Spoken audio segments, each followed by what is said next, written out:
So, hey, what's up, guys? Welcome back to our YouTube channel, Goofy Harry. And today we are gonna see what if Harry Potter was secret son of Ravenna, also the Dark Hare. So, if you're new to this channel, please make sure to subscribe. Also, share this video as much as you can, because your like really motivates me a lot. Now, without any further delay, let's get straight to the video. The boy under the stairs had been dreaming of silver eyes for as long as he could remember. Not every night, not even most nights. But enough that when he woke in the dark of his cupboard with the taste of old forests on his tongue and the echo of a voice he couldn't quite place, low, warm, familiar in a way that made his chest ache, he didn't panic. He just lay there on his thin mattress, listening to the Dursleys' plumbing groan through the walls, and waited for the feeling to pass. It never fully did. Harry Potter was 10 years, 11 months and 27 days old, and he knew three things with absolute certainty. First, the Dursleys were afraid of him. Not in the way they should have been afraid of a small, underfed child with second-hand clothes and broken glasses, which was to say, not at all. They were afraid the way rabbits were afraid of a shadow overhead. Something in them, something deep and animal, flinched when he walked into a room. Second, magic was real. He'd known this since he was 4, when Aunt Petunia had locked him in the cupboard without supper, and the door had simply opened on its own, the lock not broken but unmade, the metal warped into a shape that looked like a blooming flower. Vernon had nailed the door shut after that. The nails rusted to nothing by morning. Third, whatever he was, it was not what the Dursleys told him. Not a freak, not a burden, not the unfortunate offspring of a pair of drunks who'd crashed their car in a ditch. There was something inside him, had always been something inside him that hummed like a plucked string, low and constant, and it was waking up. 3 days before his 11th birthday, Harry was kneeling in Aunt Petunia's garden. July in Little Whinging was oppressively ordinary. The lawns were green in that forced, desperate way of suburban England. Sprinklers ticked back and forth. Somewhere down Privet Drive, a lawnmower droned. Harry's knees were muddy and his back was starting to ache, but he didn't mind the garden. He'd never minded it. Things grew for him. Not the way they grew for Petunia, who fussed and fertilized and complained about aphids. For Harry, it was simple. He'd push his fingers into the soil, feel the cool, dark weight of it, and something would reach back. The rose bushes he tended never wilted. The herbs along the fence grew thick and wild despite Petunia cutting them back weekly, their scent so strong that the neighbours commented on it. He'd once planted a handful of sunflower seeds along the south wall on a whim, and by the next morning, they'd already broken the surface, pale green shoots straining toward the light with a determination that made him laugh. Petunia hadn't laughed.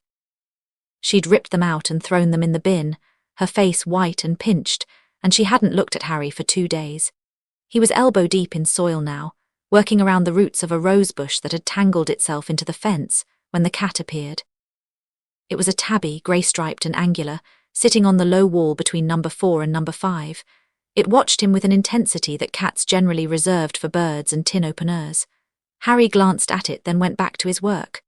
"Morning," he said. The cat blinked. "You've been here 3 days running," Harry continued, conversational. He loosened a stubborn root, felt the plant's relief like a sigh against his fingers. "Petunia's going to start leaving out poison if you keep sitting on her wall." The cat's ears twitched. Its eyes, Harry noticed for the first time, were ringed with markings that looked almost like spectacles. "I'm not going to hurt you," he said. "Just thought you should know. She's like that." The cat stood, stretched with a long, deliberate arch, and leapt down from the wall. It walked away with its tail held high and did not look back. Harry watched it go with the faint sense that he'd just been assessed. He shook the dirt from his hands and went back to work. That night the first dream came, not the silver-eyed fragments he was used to. Not the half-glimpsed impressions of forests and stone and firelight. This was different. This was clear. He was standing in a room he'd never seen. Stone walls, ancient and rough-cut, hung with tapestries that moved in a wind he couldn't feel. A fire burned in a hearth so large he could have stood inside it, and the flames were wrong, too bright, too white, shifting between colours that had no name. The air tasted like rain on hot stone, and she was there. She sat in a high-backed chair beside the fire, and Harry knew her the way he knew his own hands. Dark hair that fell past her shoulders, unbound and heavy. A face that was severe and beautiful in equal measure. cheekbones like blades, a mouth that looked like it had forgotten how to smile and then remembered all at once when she saw him. And her eyes silver, true silver, not grey but metallic and luminous like coins catching candlelight. Harry. She said, his name in her mouth sounded different, older, like it was a newer version of something she'd been saying for a very long time. I know you, he said. In the dream, his voice was steady. He wasn't afraid. He'd never been afraid of her. You've been in my dreams before. Pieces of me. Echoes. She leaned forward, and the firelight caught the lines at the corners of her eyes, not age exactly, but time. There was a difference. I left them for you, breadcrumbs, enough so that when this moment came, you wouldn't be frightened. I'm not. She smiled, and it was a complicated thing, pride and grief and love so fierce it was almost angry. No, you wouldn't be. You're mine. Harry felt the truth of it settle into him like a key turning in a lock, not new information, recognition. Who are you? He asked, though he thought he already knew.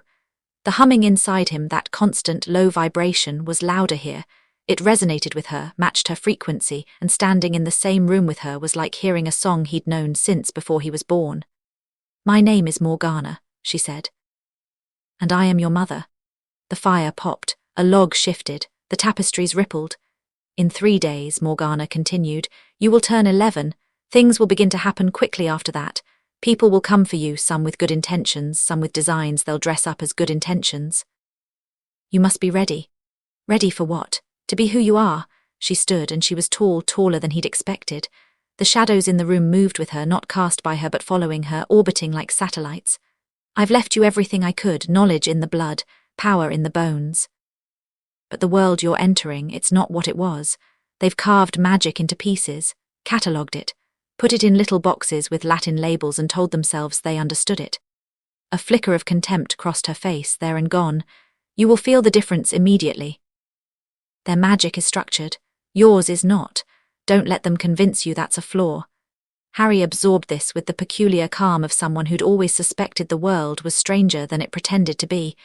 If you're my mother, he said, where have you been?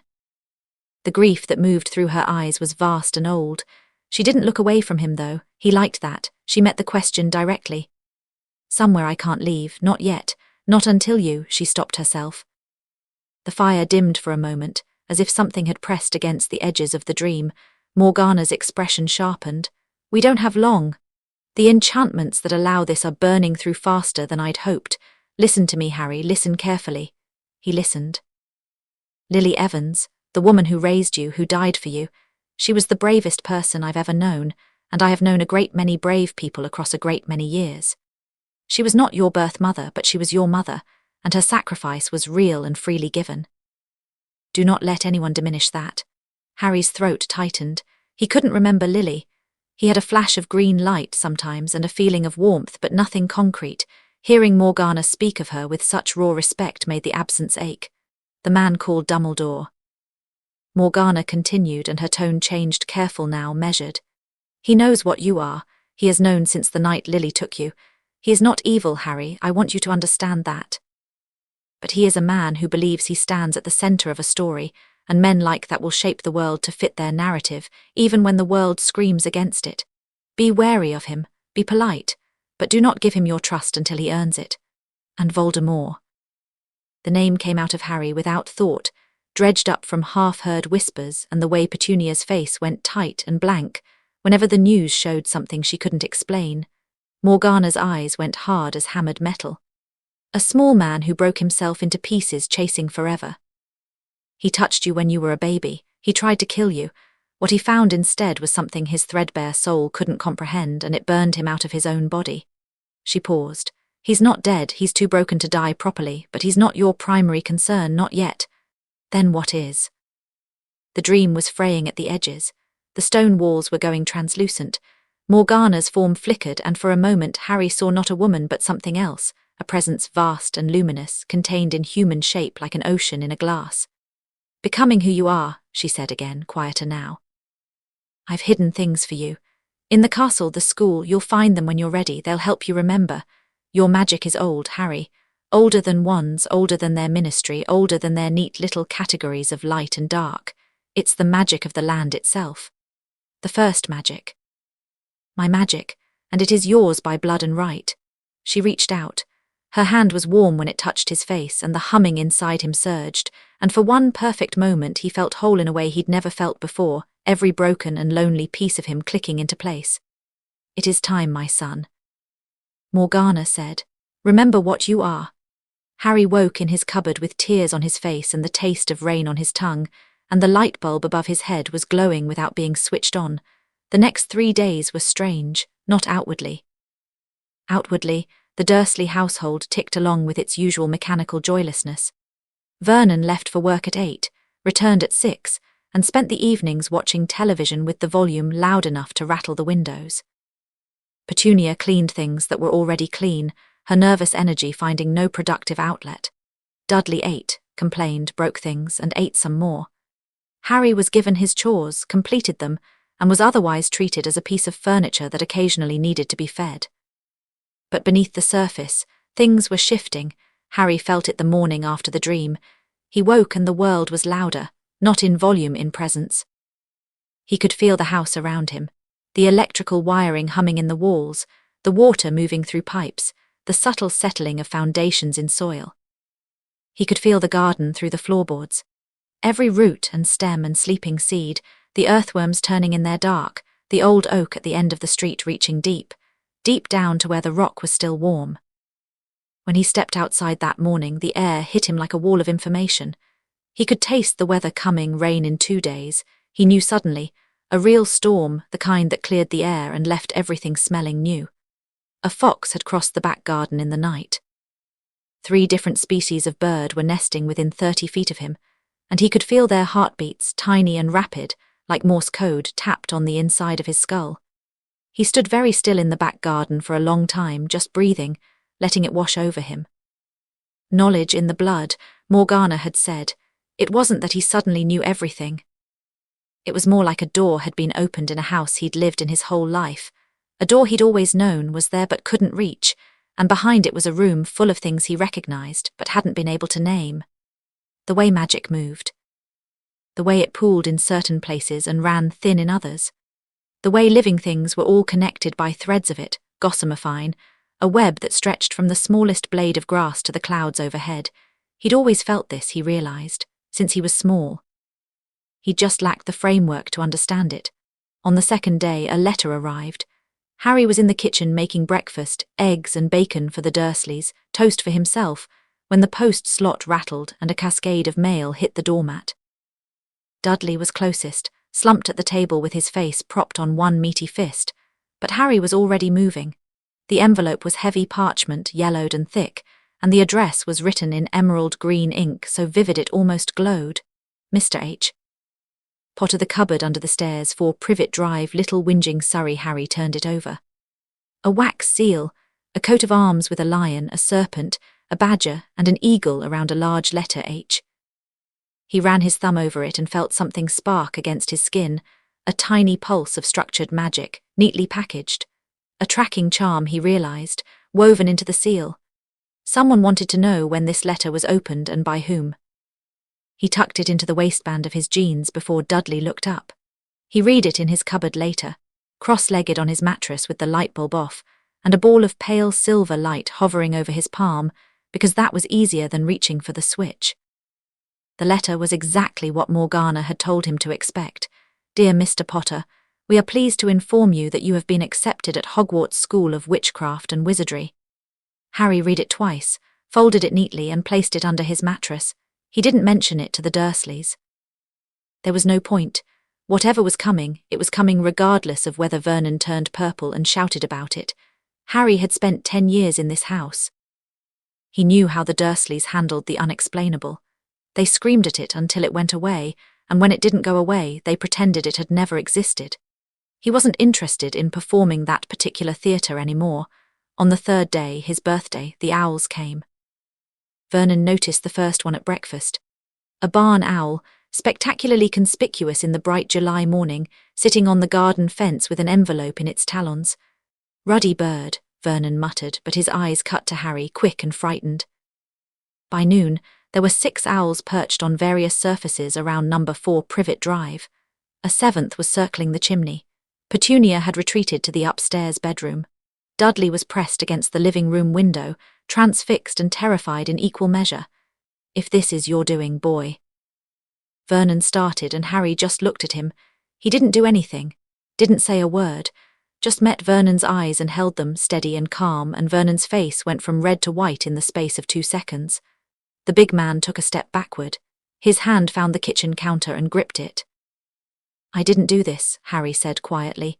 "But I think someone's trying to reach me and they're going to keep trying."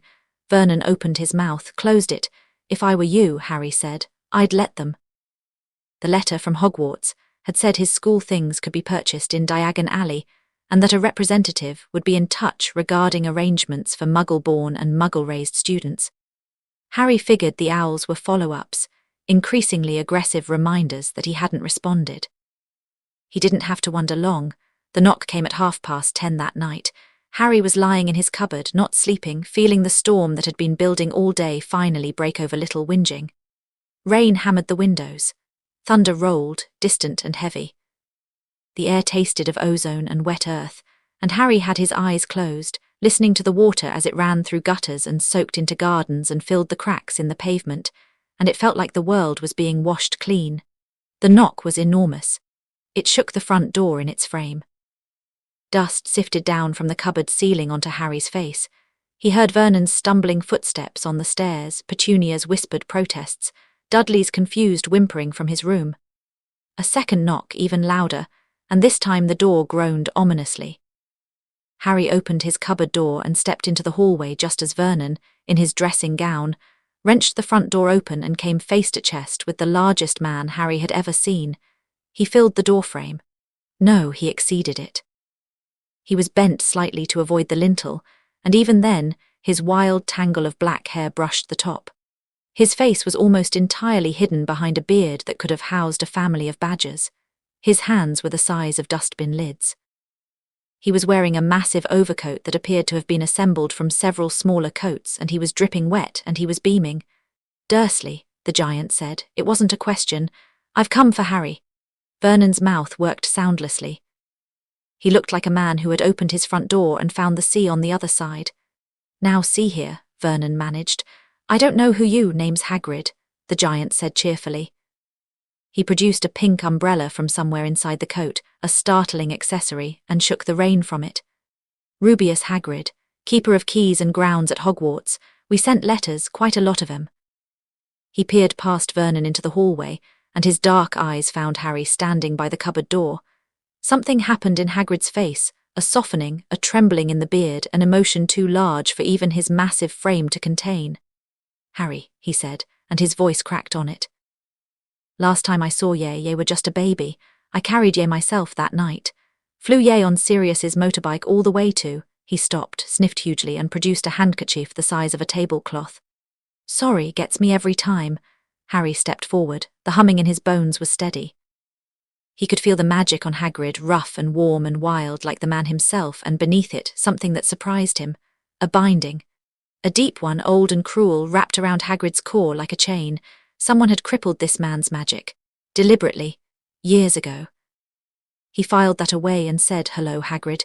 "Ye look like your dad," Hagrid said, mopping his eyes. "But ye have got my mother's eyes," Harry finished. He'd been told.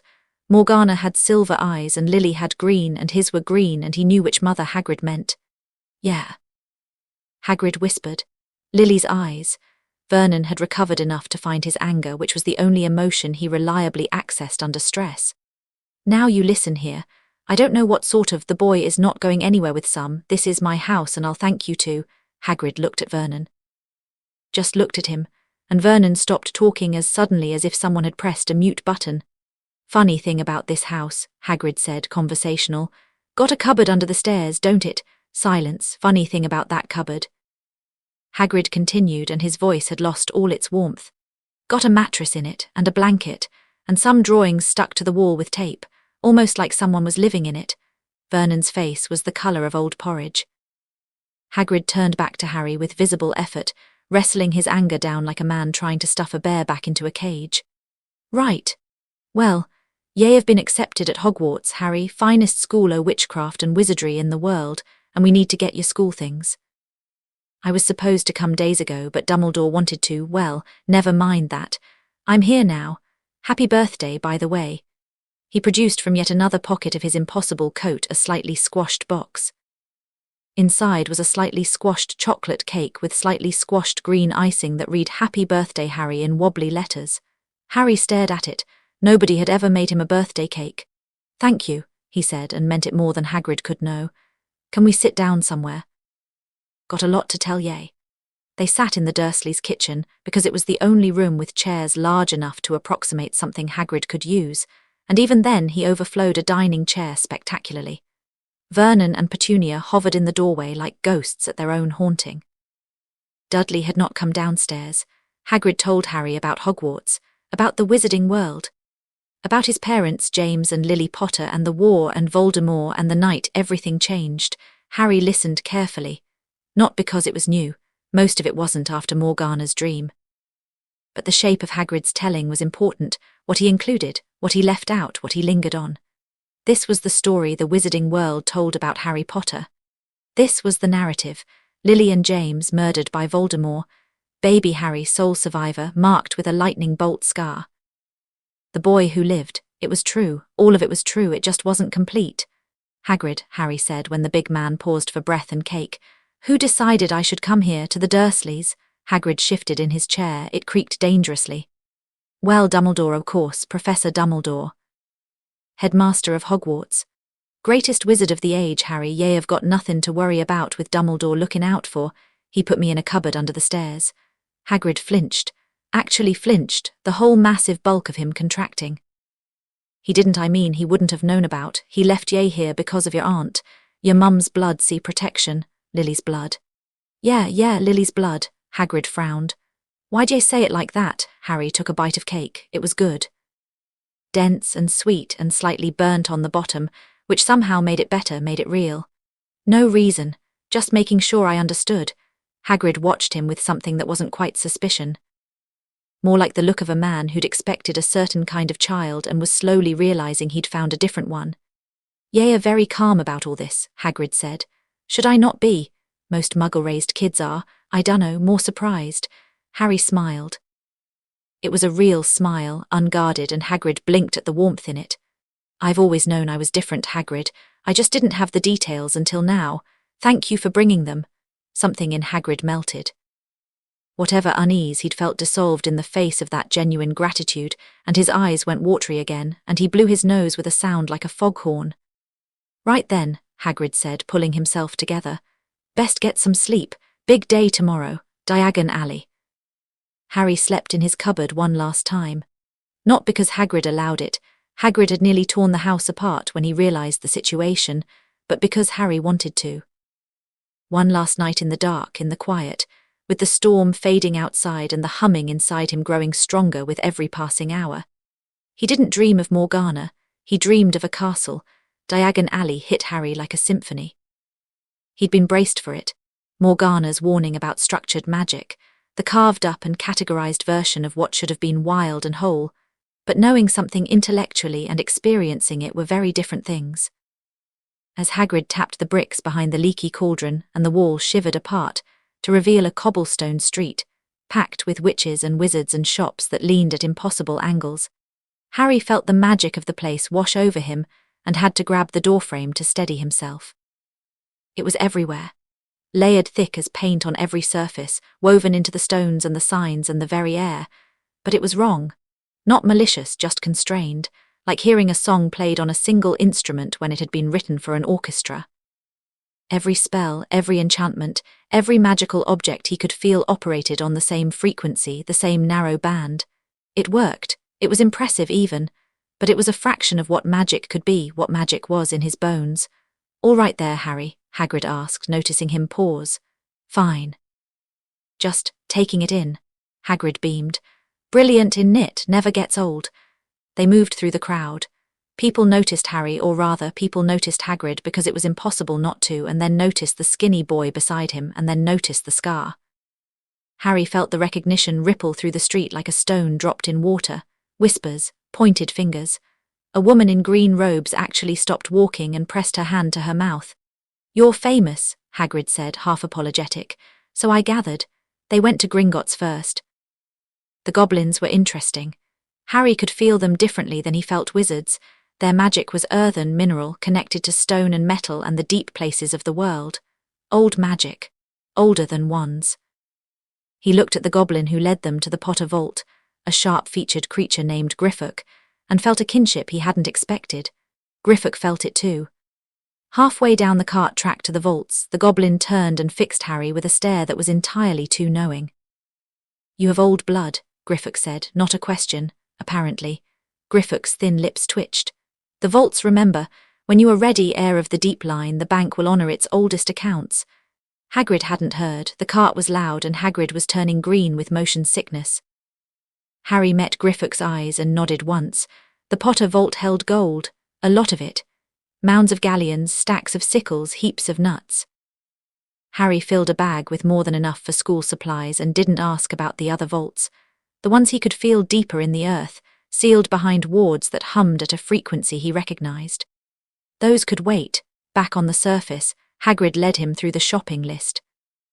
Robes from Madame Malkin's, where Harry stood on a stool next to a pale, pointed boy who talked about Quidditch and houses with the unconscious arrogance of someone who'd never been told to shut up. Harry listened, offered minimal responses, and studied the boy with quiet interest. Money, breeding, insecurity masquerading as confidence. He filed the encounter away. They bought parchment and quills and ink. Potions ingredients from a shop that smelled like a swamp had gotten into a fight with a pharmacy. A telescope, a set of brass scales. Books. Harry lingered here longer than anywhere else, running his fingers along the spines and feeling the knowledge trapped inside like birds in cages. Hagrid had to pull him away. "Save it for school, Harry. Yale'll have plenty of time for readin'." "I doubt that." The trunk they bought was solid oak with brass fittings, and Harry liked the weight of it. Practical. Real. A container for the life he was about to begin, and then they came to Ollivander's. Harry felt the shop before he saw it. The magic inside it was different from anything else on the street. Not structured, exactly, but layered. Thousands of magical signatures piled on top of each other, decades of wands humming in their boxes like a choir warming up. It was the most alive place in Diagon Alley. The shop itself was narrow and dusty, with shelves stretching from floor to ceiling, packed with long, thin boxes. A single chair sat by the window. The air tasted of sawdust and lightning. Hagrid waited outside. The shop was far too small for him, and Harry stepped in alone. A bell tinkled. Silence. Then a rustling from the back, and a man emerged from between the shelves like a spider from its web. Ollivander was old. Not just in years, but in kind. There was a quality to him that reminded Harry of ancient trees, of things that had grown slowly in the dark. His eyes were pale and wide and luminous, and they fixed on Harry with an intensity that would have been unsettling if Harry had been anyone else. "Ah," Ollivander said. "Yes, I thought I'd be seeing you soon." He moved closer. His movements were precise, economical. He reached out and touched Harry's scar with one long finger, and Harry allowed it, though the touch sent a tingle through him that had nothing to do with Voldemort. "I'm sorry to say I sold the wand that did that," Ollivander murmured. 13.5 inches, Phoenix Feather Core. Powerful wand, very powerful, in the wrong hands. He trailed off and seemed to reset, becoming brisk. "Well then, Mr. Potter, let us find you a wand, which is your wand arm." "Right, but I'm functionally ambidextrous." Ollivander's eyebrows rose. A tape measure shot from his pocket and began taking measurements on its own arm length, finger span, the distance between Harry's nostrils for reasons that were entirely unclear. "Every Ollivander wand has a core of a powerful magical substance, Mr. Potter. Unicorn hair, phoenix feather, dragon heartstring.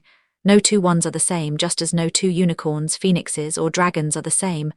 And of course the one chooses the wizard." He pulled a box from a shelf. "Holly and phoenix feather, 11 inches, nice and supple, give it a wave." Harry took the wand. It was warm in his hand, and he felt it reach for him, felt the phoenix feather inside straining to connect with his magic. But the connection was wrong, like trying to plug a river into a garden hose.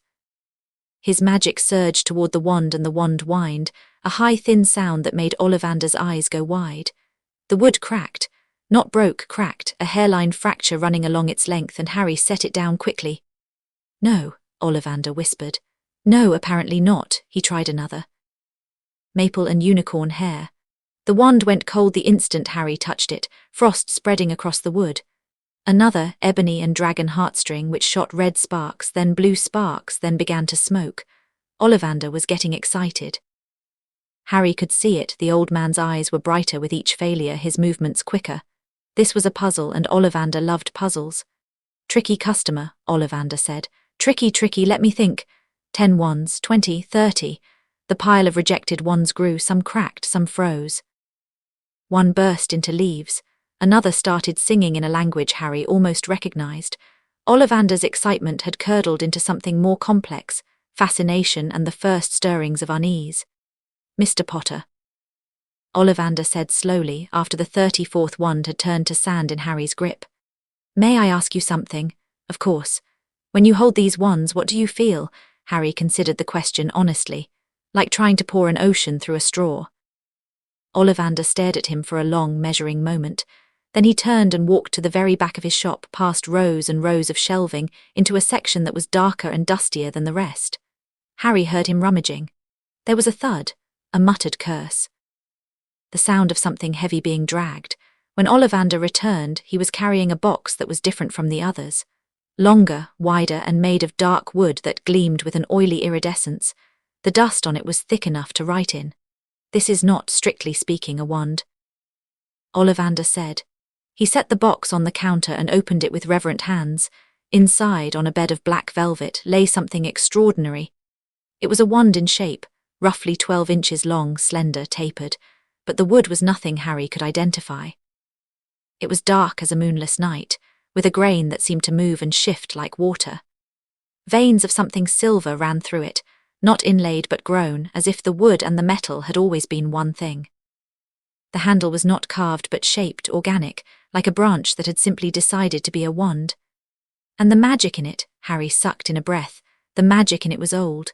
Not old like Ollivander's other wands, which were old the way furniture was old like bedrock, old like starlight.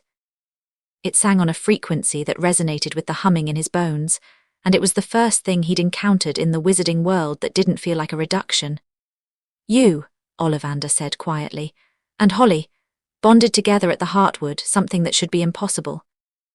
The core is not any of my standard materials.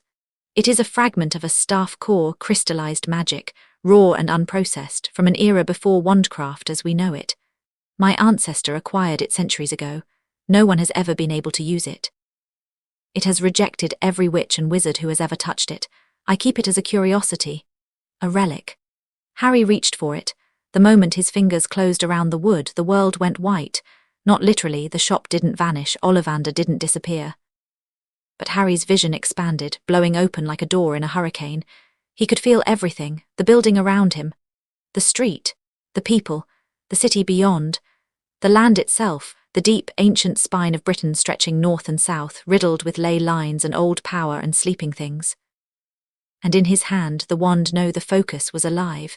Not in the way a pet was alive, but in the way a bonfire was alive, hungry and bright and willing. Silver light erupted from the tip. Not sparks. Light, pure, clean, radiant.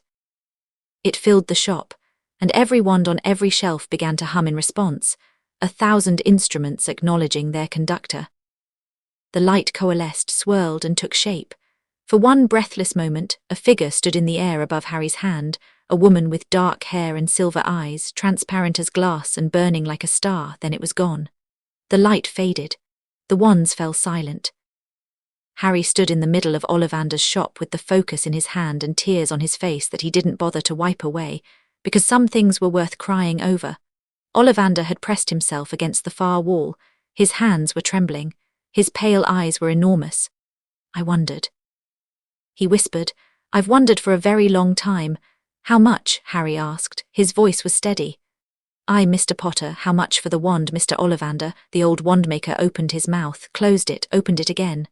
7 galleons, he said faintly. Harry counted out the gold and placed it on the counter. Thank you, Mr. Potter. Ollivander's voice stopped him at the door.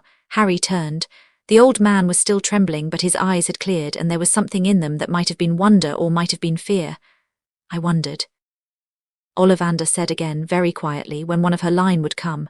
Harry held his gaze. Please don't tell anyone. Ollivander's chin came up. A strange dignity settled over his thin frame. I have kept this shop for decades, Mr. Potter.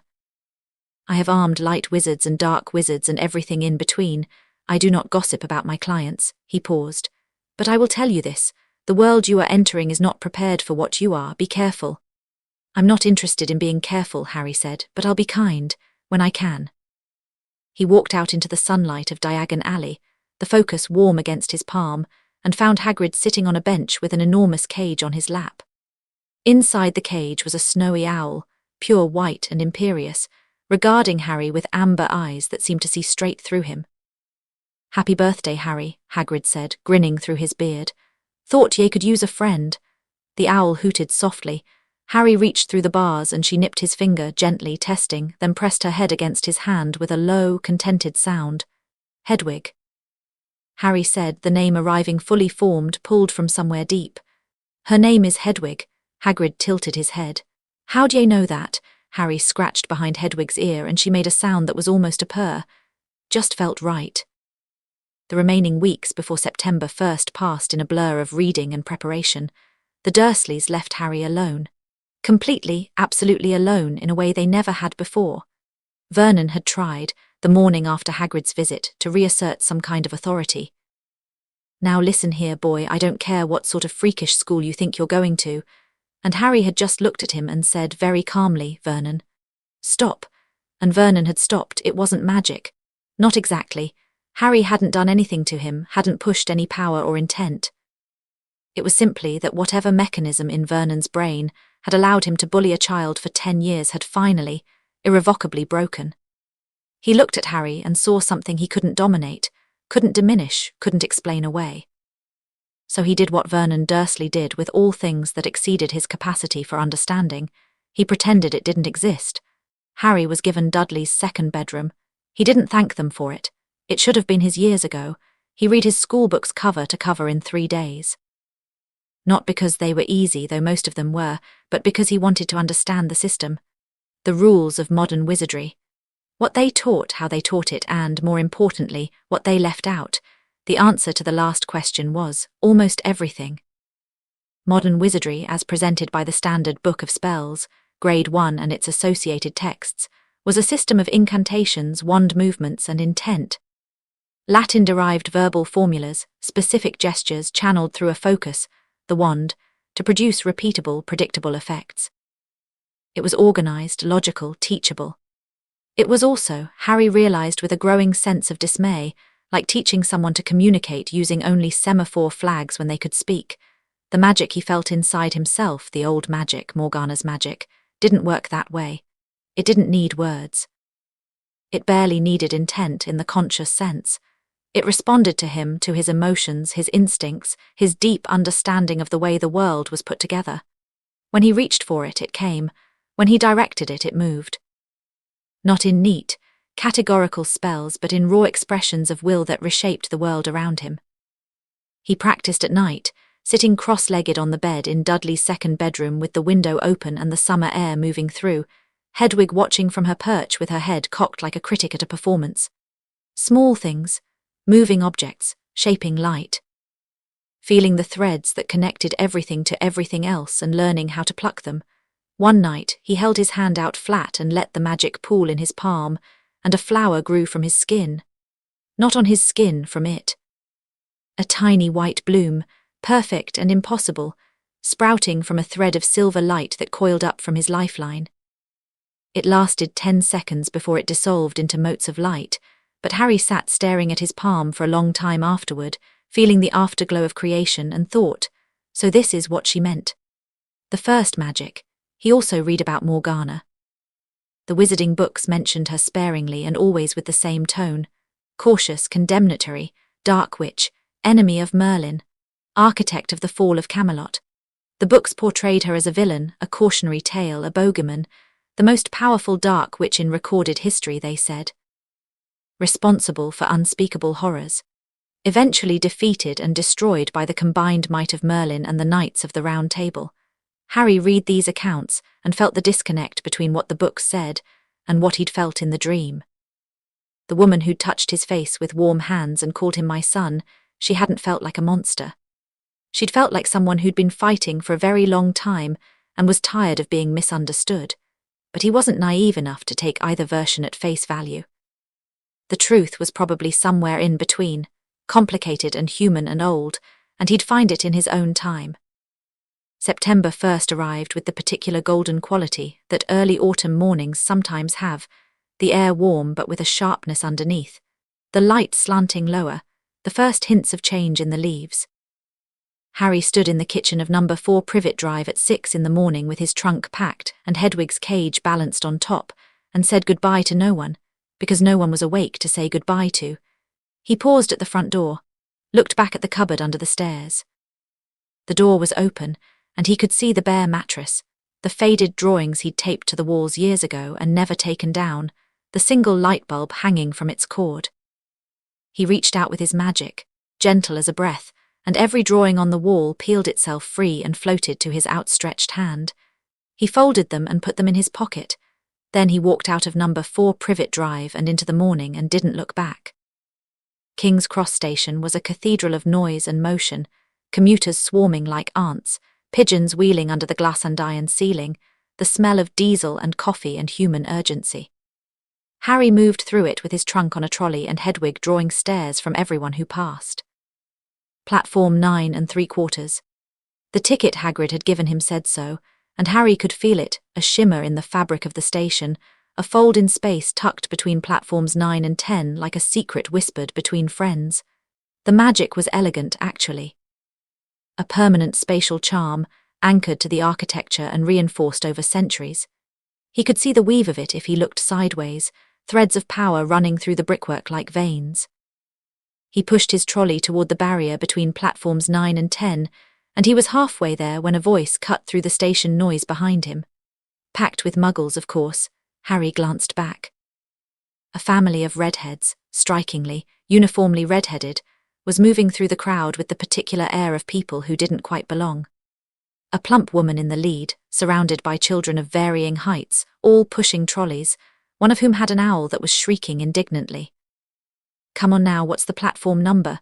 9 3/4, piped up the youngest, a girl with fierce brown eyes who looked like she was vibrating with barely contained energy. "Mum, can't I go this year? You're not old enough, Ginny. Percy, you first."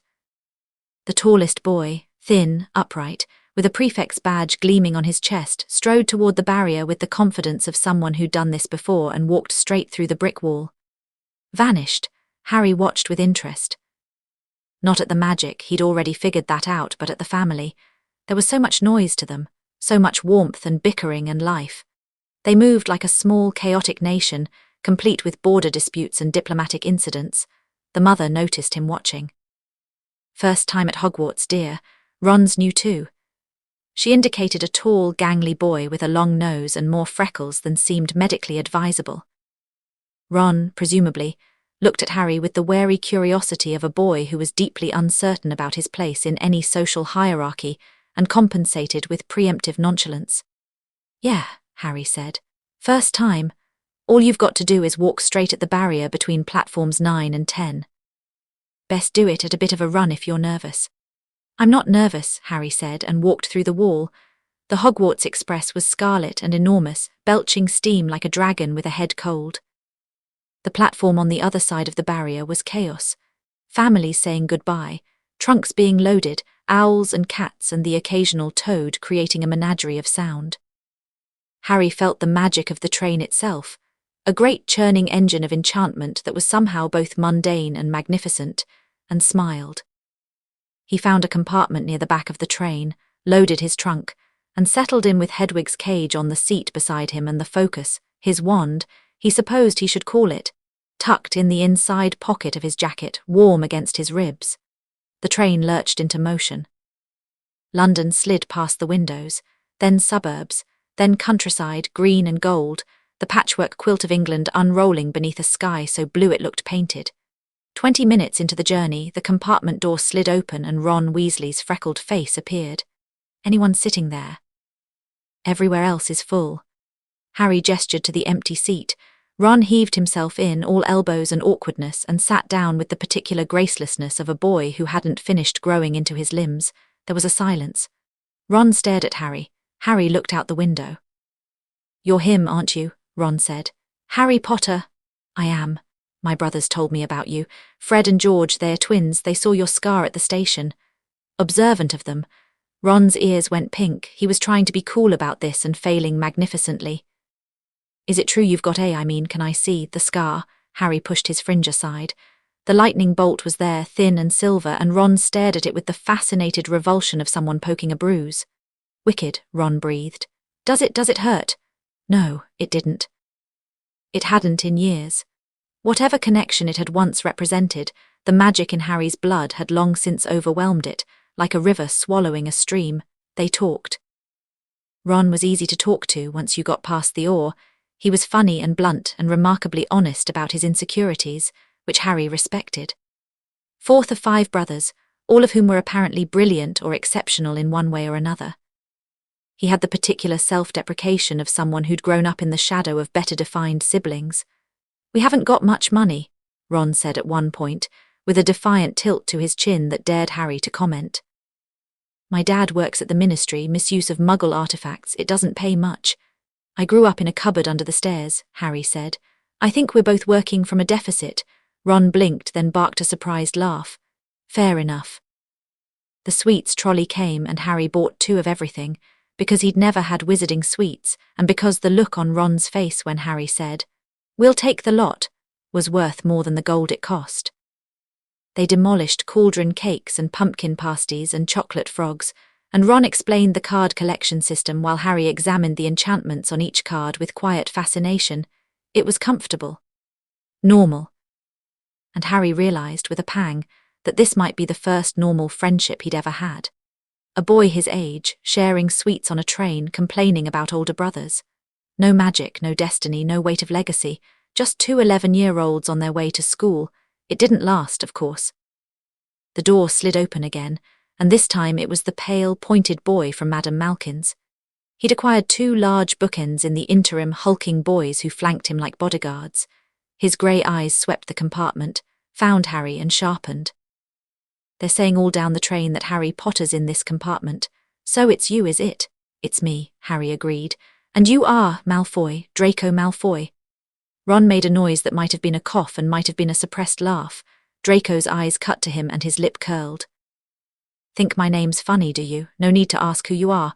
Red hair and a second-hand robe, you must be a Weasley." Ron's ears went scarlet. "That's an interesting way to introduce yourself," Harry said mildly. "Walk into a room and immediately insult the person sitting next to me. Bold strategy." Draco's attention snapped back to Harry. There was a flicker of something behind those grey eyes, surprise, maybe, at being called out so directly. "You'll find some wizarding families are better than others, Potter. You don't want to go making friends with the wrong sort." He held out his hand. "I can help you there." Harry looked at the hand, looked at Draco. He could feel the boy's magic. It was sharp and cold and tightly wound, like a watch spring about to break. And beneath it, the insecurity was staggering. This was a boy who'd been told his whole life that he was superior, and some deep, animal part of him didn't believe it. "Draco," Harry said, and the use of his first name threw the boy off balance visibly. "I appreciate the offer, but I think I'll figure out who the wrong sort are on my own." The compartment went very quiet. Draco's hand hung in the air between them. "I'm not trying to be rude," Harry continued, and meant it. "I just don't think you believe what you just said. Not really. You walked in here performing a part someone else wrote for you, and I'd rather meet the real you." "When you're ready." Draco stared at him. The 2 bookends shifted uncertainly, looking to their leader for cues that weren't coming. Ron was frozen mid-chew. Something complicated moved through Draco's face. Then the shutters came down, smooth, practiced, the emotional armor of a child raised in a house where vulnerability was weakness. "You'll regret this, Potter," he said, but his voice was quieter than it should have been, and he left without slamming the door. Ron let out a long breath. "Bloody hell, Harry, do you always talk to people like that?" "Like what?" "Like, I dunno, like you can see inside their heads." Harry shrugged and ate another chocolate frog. "He's not a bad person, Ron, he's just been badly handled. He's a Malfoy, his dad was a Death Eater. And my mother." Harry caught himself. Lily, he'd almost said. Lily was a muggle-born who married a pureblood, but that wasn't what had almost come out. People are more than their parents, he finished, and something in his tone closed the conversation. The train rolled on. The sky darkened. Countryside gave way to wild moors and thick forest, and Harry felt the magic of the land intensify as they moved north, the ley lines growing thicker and brighter in his inner vision, converging on a point somewhere ahead. A girl with enormous bushy brown hair and an air of determined competence appeared in their doorway 15 minutes before arrival, already in her school robes. "Has anyone seen a toad? A boy named Neville's lost one." "Haven't seen one," Ron said. The girl's eyes moved from Ron to Harry and lingered, not on his scar, on his eyes, as if she were reading something in them. "You're Harry Potter," she said. "I've read about you in modern magical history and the rise and fall of the dark arts and great wizarding events of the 20th century. And here I thought I'd be able to start fresh," Harry said, but he was smiling. "I'm Hermione Granger." She said it like a declaration of intent. "I'm Muggle-born, first in my family. I've memorized all our textbooks already, of course. I do hope it's enough." "It's a start," Harry said, and something in the way he said it made her tilt her head, curious. "Do you want help finding the toad?" Yes, actually. His name is Trevor and the boy, Neville, is quite upset." Harry stood. He could feel the toad, a small, damp knot of life somewhere 3 compartments forward, hiding under a seat. He could have summoned it from here, but that wasn't the point. "I know where it is," he said. "Come on." Hermione's eyebrows rose. "How could you possibly know where it is?" "Call it a hunch." They found Trevor exactly where Harry had said he'd be. The toad was extracted from beneath a seat and returned to a round-faced boy with a trembling lower lip and an air of perpetual apology, who clutched the animal to his chest like a lifeline. "Oh, thank you," Neville Longbottom said. "He's always getting away from me." "I'm rubbish at everything, really." "You're not rubbish," Harry said. Neville looked up. There was something in his eyes, a deep, bone-level resignation that Harry recognized because he'd seen it in his own mirror for years. The look of someone who'd been told again and again that they weren't enough. "I can feel your magic, Neville," Harry said quietly, and Hermione and Ron both went very still. "It's not weak, it's just wound tight, like it's waiting for permission." Neville's mouth opened, closed. His eyes filled with tears that he blinked away furiously. "My gran says I'm barely magical," he whispered. "My family thought I was a squib for years. Your family was wrong." There was such simple certainty in Harry's voice that Neville couldn't argue with it. He just stared, and something in his face shifted, a crack in the resignation, a tiny green shoot pushing through concrete. "Sit with us," Harry said. "There's room." They were 5 in the compartment now, Harry, Ron, Hermione, Neville and Hedwig, who regarded the toad with aristocratic disdain. The train was slowing, the darkness outside now complete, and somewhere up ahead, lights were appearing on a hillside. "We should change into our robes," Hermione said. "I read that we'll be crossing the lake by boat and it could be cold." "How many books did you read?" Ron asked, somewhere between impressed and appalled. "All of them." The train stopped. Doors opened. A familiar bellowing voice carried over the crowd, Furs years over here." And Harry stepped off the train and onto a platform lit by swinging lanterns and looked up. Hogwarts sat on the hillside like something from a dream he hadn't had yet. Towers and turrets, lit from within, rising against a sky thick with stars.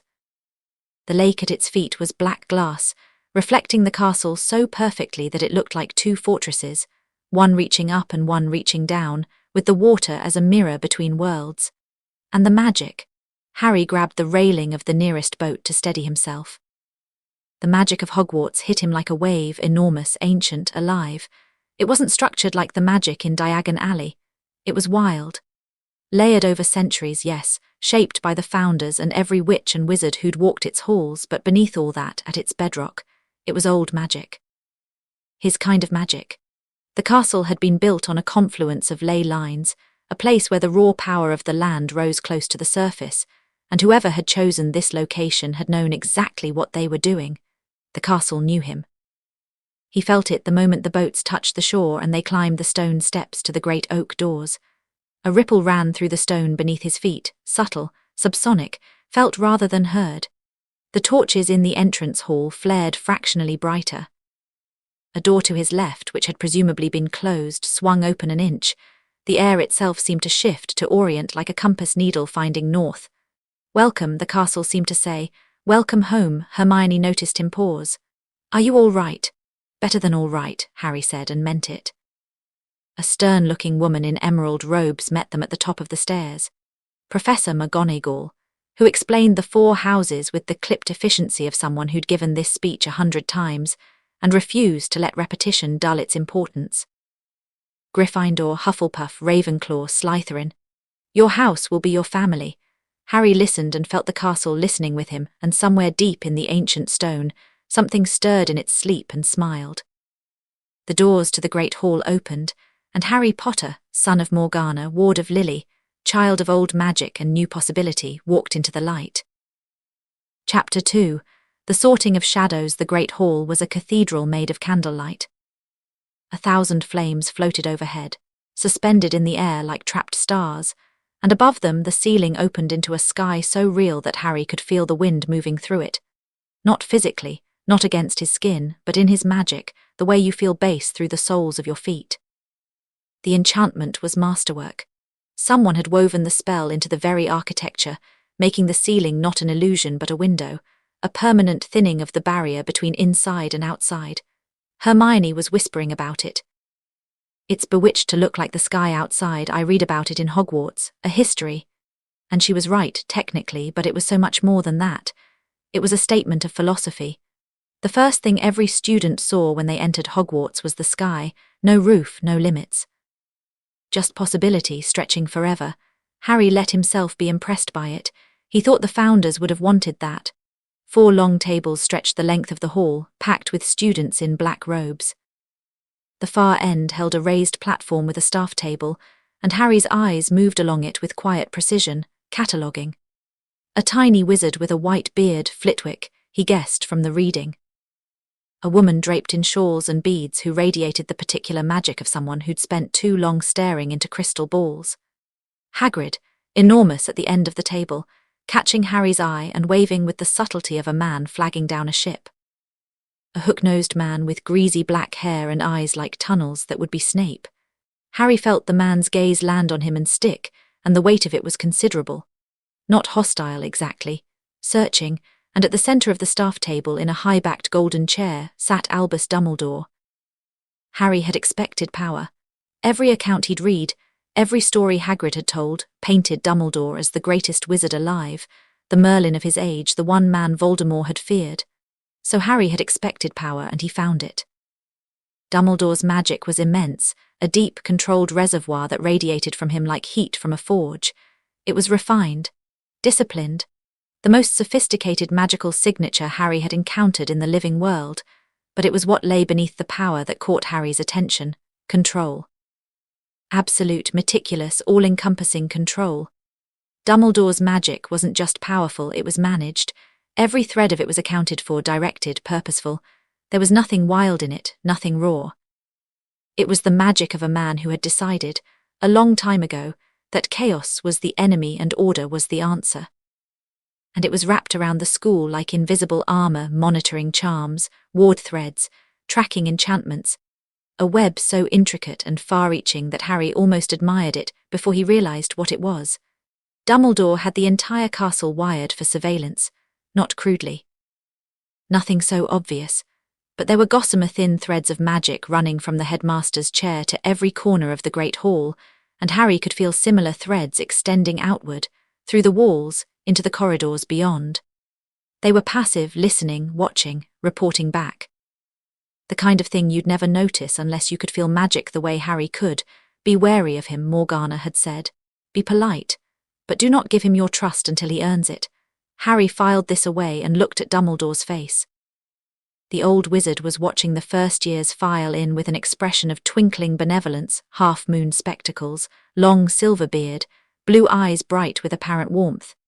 It was a good face, a grandfatherly face, the kind of face that made you want to confide in it. Those blue eyes found Harry, and for the briefest instant, a fraction of a second that most people would have missed, something flickered behind the twinkle.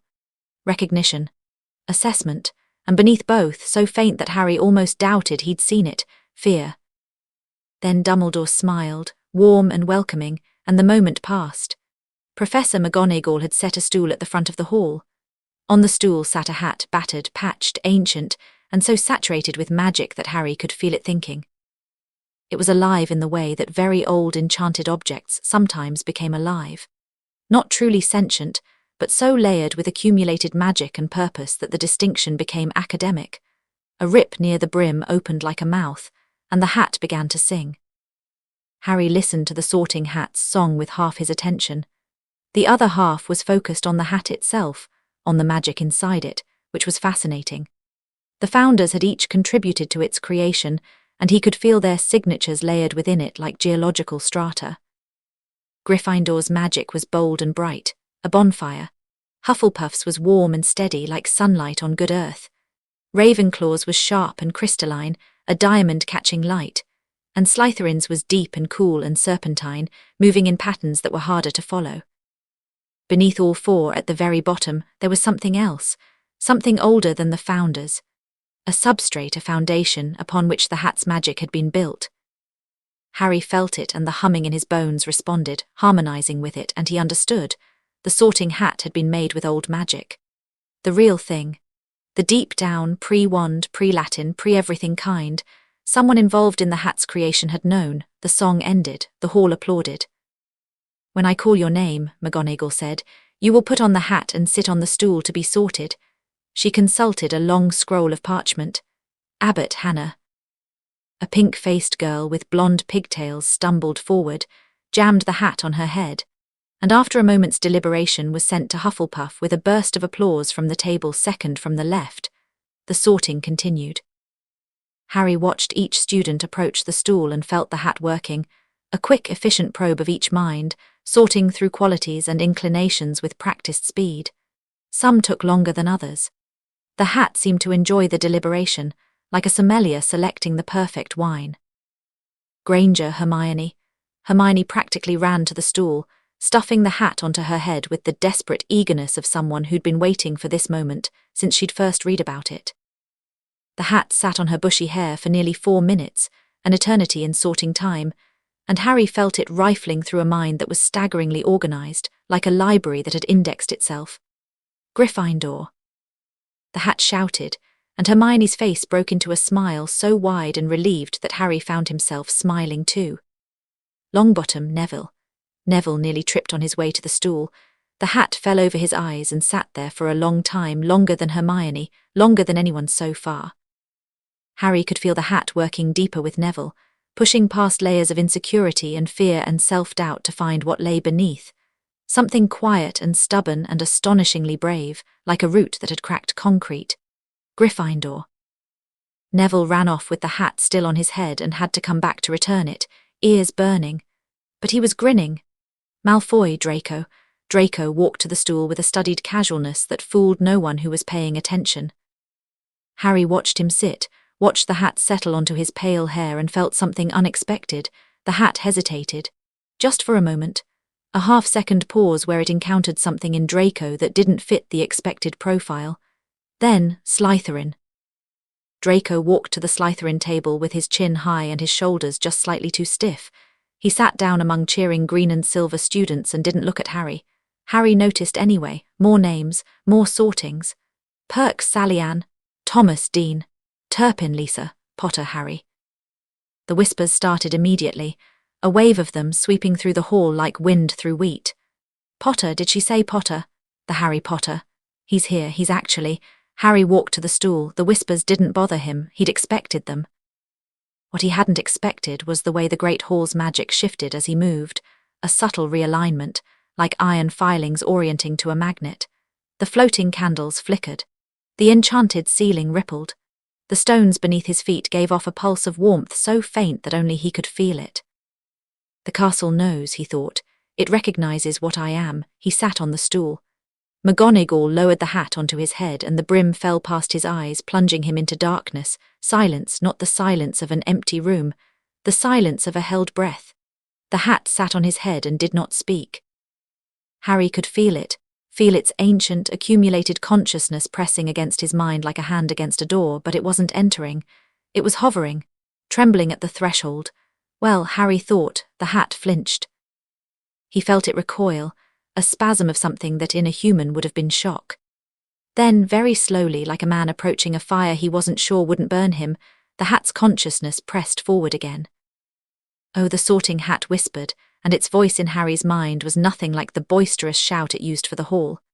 It was small, awed, afraid. Oh my, oh what have we here? You know what you have, Harry thought calmly. Yes, I do, it's been. It has been a very, very long time since I felt magic like this, since before the Founders, since before me. The hat was trembling on his head, actually, physically trembling, and Harry hoped the students watching couldn't see it. You carry the old blood. The deep line. You are, I know who I am. She built me, you know. The hat's whisper was conspiratorial now, tinged with something like reverence. Not alone. The Founders shaped me, gave me their intentions, their wisdom. But the substrate, the foundation, the magic that makes me more than cloth and enchantment, that was hers. She taught Rowena. She guided Helga. She argued with Godric and matched wits with Salazar, and when they decided to build this school, she gave them the tools to make something that would last. They erased her from the history, but I remember everything.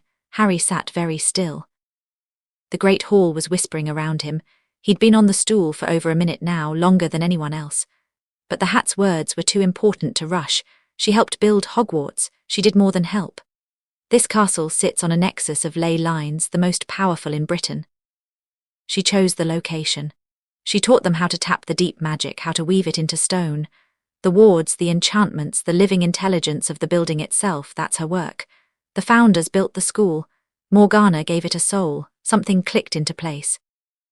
The way the castle had responded to him, the doors opening, the stairs shifting, the warmth in the stone, it wasn't just recognizing his magic. It was recognizing its maker's magic. The castle knew him because the castle was, in a very real sense, built by his mother. Where do I put you? The hat whispered, and for the first time in its 1,000-year existence it sounded genuinely uncertain. You don't fit the categories, you predate them, you could go anywhere, you could go everywhere. Gryffindor's courage, you have it, but it's not the reckless kind. Ravenclaw's intellect, you have it, but it's not academic. Slytherin's ambition, you have it, but it's not selfish. Hufflepuff's loyalty, you have it, the deep kind, the kind that moves mountains. I don't, you're not a student, you're something else, something that doesn't fit in a box. Then pick the box that fits closest, Harry thought, and there was gentle humour in it. I'm here to learn just like everyone else. Give me a house. Give me a family. I've never had one before. The hat went quiet. And then, so softly Harry almost missed it, be careful here. The old one, Dumbledore, he has plans for you. He's been building toward this for 11 years. And there are things in this castle that are sleeping and should not be woken. I'll be careful. No, you won't. A whisper of something that might have been amusement. You're her son. You'll be brave and reckless and magnificent, and this old school will shake to its foundations before you're done with it. The hat gathered itself. Gryffindor, it bellowed, and the hall exploded. The Gryffindor table roared. The Weasley twins, a pair of red-headed hurricanes, were standing on their bench shouting, "We got Potter! We got Potter!" Percy Weasley was applauding with stiff propriety. Hermione was beaming. Neville looked like he might cry with happiness. Harry lifted the hat from his head and set it gently on the stool. For just a moment, his hand lingered on the battered fabric. Thank you, he thought, for remembering her. He walked to the Gryffindor table and sat between Hermione and Neville, and the castle hummed beneath him like a heart. The feast was spectacular, in a way that Harry found both impressive and faintly melancholy. The food appeared on golden plates: roast beef, roast chicken, pork chops, lamb chops, sausages, bacon, steak, boiled potatoes, roast potatoes, chips, Yorkshire pudding, peas, carrots, gravy, ketchup, mountains of it, enough to feed an army. The Gryffindor table fell on it with the enthusiastic violence of the young and hungry. Ron, seated across from Harry, was eating with a dedication that bordered on the religious. "This is incredible," Neville said, eyes wide over a plate piled high. "It's house elf labour," said a ghost who had drifted through the table midway through the main course. He was nearly headless, his head attached to his neck by a thin strip of ghostly flesh, and introduced himself as Sir Nicholas de Mimsy Porpington. Hundreds of them, working in the kitchens below. House elves. Hermione's eyes narrowed. What are house elves? Magical creatures bound to service, Harry said. He'd read about them. The reality of it, an entire enslaved species working beneath the school, sat uneasily in his stomach. It's a complicated arrangement. Complicated how? Complicated in the way that tradition is often a polite word for injustice that's lasted long enough to become comfortable. Hermione stared at him, then she put down her fork and stared at her plate. "I'm not saying don't eat," Harry said. "I'm saying remember who made it." Hermione picked up her fork again, but her expression had changed, sharpened, and Harry could practically see the research forming behind her eyes. He'd planted a seed. Whether it grew was up to her. The feast continued. Desserts replaced the main course: treacle tart, spotted dick, ice cream in every flavour, chocolate eclairs, jam donuts, trifle, and Harry ate moderately while watching the staff table. Dumbledore was conversing with McGonagall, his expression easy and genial. Snape was drinking wine and staring at his plate, with the particular intensity of a man who wished he were anywhere else. The shawl-draped woman, Trelawney, Harry guessed, was gesturing dramatically at a colleague who looked trapped. Hagrid was eating what appeared to be an entire chicken. And then there was the man in the turban. Harry had noticed him immediately and spent most of the feast trying not to stare. Professor Quirrell, according to the Gryffindor prefect's defense against the dark arts.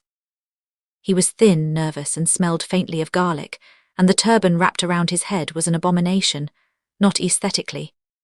Magically, something was under that turban, something that radiated a magic so fundamentally wrong that Harry's skin crawled when Quirrell's gaze passed over him. It was parasitic, a second consciousness, a second life force, latched onto Quirrell's magical core and feeding from it like a tick. The man's own magic was guttering and thin, being drained by whatever he was hosting. It was dark. Not dark in the way the wizarding world used the word, not forbidden or evil by category, but dark in the way that rot was dark. Decay. Corruption. Something that had been alive and powerful and had broken itself into pieces and now clung to existence through the suffering of others. Voldemort. Harry knew it with the absolute certainty of instinct. The thing under Quirrell's turban was what remained of the man who'd killed Lily Potter. Not alive, not dead, but persisting, a shade, a parasite, too broken to exist on its own but too stubborn to fade. Harry looked at Quirrell across the great hall, and Quirrell happened to glance his way at the same moment, and their eyes met. The turban pulsed. A wave of hostile magic rolled toward Harry, probing, aggressive, the instinctive territorial snarl of a predator sensing a threat. Harry's magic rose to meet it. Not consciously, he didn't choose to respond. His blood simply rejected the incursion the way an immune system rejected a virus. The parasitic probe hit the boundary of his aura and dissolved, unmade, reduced to nothing by a defense so fundamental it didn't require thought. Quirrell gasped. His hand shot to his turban. His face went chalky white, and he looked away so quickly that his chair scraped on the stone floor. At the staff table, Snape's black eyes flicked from Quirrell to Harry and back. His expression didn't change, but Harry felt a spike of something from the man, alarm, recognition, calculation, before Snape's occlumency shields slammed down like a portcullis. Interesting, Harry thought. Snape knows something is wrong with Quirrell too. Dumbledore, for his part, showed no reaction at all. But his surveillance threads, the gossamer-thin monitoring charms that webbed the great hall, shifted and tightened around Harry like a net adjusting itself. The feast ended. Dumbledore stood and delivered a speech that was exactly the right blend of eccentric and authoritative school announcements, forbidden areas, the forbidden forest. He mentioned, almost as an afterthought, that the third-floor corridor on the right-hand side was out of bounds to anyone who did not wish to die a very painful death. He said it with a smile. Most of the students laughed. Harry didn't laugh. He could feel what was on the third floor, a knot of layered enchantments, wards stacked on wards, surrounding something that pulsed with old, hot magic. A trap? No, a test. The protections were formidable but not impenetrable. They were designed to be overcome by someone with the right combination of skills, which meant they were bait. Who is being tested? Harry wondered, and what are they being tested for? The school song was sung, a cacophonous disaster that Harry participated in with genuine amusement. And then the prefects were leading the first years out of the hall, up staircases that moved and shifted beneath their feet, past portraits that whispered and waved. Through corridors that smelled of stone and age and magic, Harry trailed slightly behind the group, letting his hand brush the wall as he walked. The stone was warm under his fingers. The castle's magic pulsed against his palm like a heartbeat, and he could feel the building adjusting itself around him, subtle shifts, a staircase that waited an extra moment before moving, a trick step that flattened itself as he approached. "Is this normal?" Neville asked, walking beside him. The round-faced boy had noticed the staircase waiting. "The stairs just stopped." "I don't think so," Harry said honestly. "Why'd it stop for us?" Harry considered lying. It would have been easy, first-night jitters, coincidence, the castle's general quirkiness. But Neville had been lied to enough, told he was barely magical when his magic was a coiled spring, told he wasn't enough when he was more than enough. Harry didn't want to add to the pile. "I think the castle likes me," he said. "I'm not entirely sure why yet." Neville looked at him sideways. "The castle likes you. Buildings absorb magic over time. Hogwarts has been absorbing it for 1,000 years. It's not sentient exactly, but it's aware, and something about me resonates with it." Neville processed this with the careful thoroughness of a boy who'd grown up surrounded by magic and knew that stranger things were true. "My gran says the castle has moods. She said when she was a student, the dungeons used to flood whenever Slytherin lost at Quidditch." Harry laughed, a real, surprised laugh that echoed off the stone. "I believe it." Neville smiled. It was a small thing, tentative, like a candle flame in a drafty room, but it was there. The Gryffindor common room was behind a portrait of a fat lady in a pink silk dress who demanded a password. Caput Draconis, and swung open to reveal a round room full of squashy armchairs, crackling fire, and the particular warmth of a space that had been lived in and loved for centuries. Red and gold everywhere, tapestries on the walls, a bulletin board already covered in notices. The first-year boys' dormitory was at the top of a spiral staircase, 5 four-poster beds with deep red curtains, their trunks already arranged at the foot of each bed. Ron claimed the bed nearest the window. A boy named Seamus Finnegan, Irish, loud, already talking about the time he'd accidentally set his eyebrows on fire, took the one beside him. Dean Thomas, quiet and tall, took the next. Neville was by the door. Harry's bed was in the far corner, beside a window that looked out over the lake. He stood at the window for a long time after the others had gone to bed, watching the moonlight on the water and feeling the castle breathe around him. The door opened, Ron's voice slightly muffled. "Harry, you still up?" "Yeah." Ron padded over in bare feet, his pajamas slightly too short at the ankle. He stood beside Harry at the window and looked out at the grounds. "Mental, isn't it?" Ron said quietly. "All of it.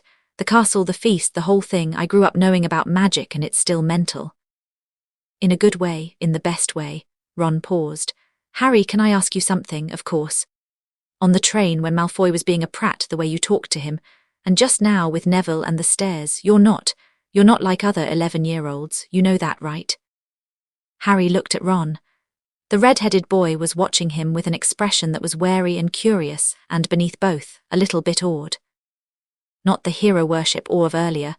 This was the dawning recognition that the person you'd decided to befriend was fundamentally different from you, and the uncertain hope that this wouldn't change things. "I know," Harry said. "Is it because of, you know who, the scar?" "Whatever happened that night, partly. It was the easiest explanation and not entirely untrue. I've just always been more, I don't know how else to describe it." Ron nodded slowly. "Right, okay," he was quiet for a moment. "It's just I've got 5 brothers, yeah, Bill's a cursebreaker. Charlie works with dragons. Percy's a prefect and probably going to be minister for magic. Fred and George are geniuses even if they pretend they are not.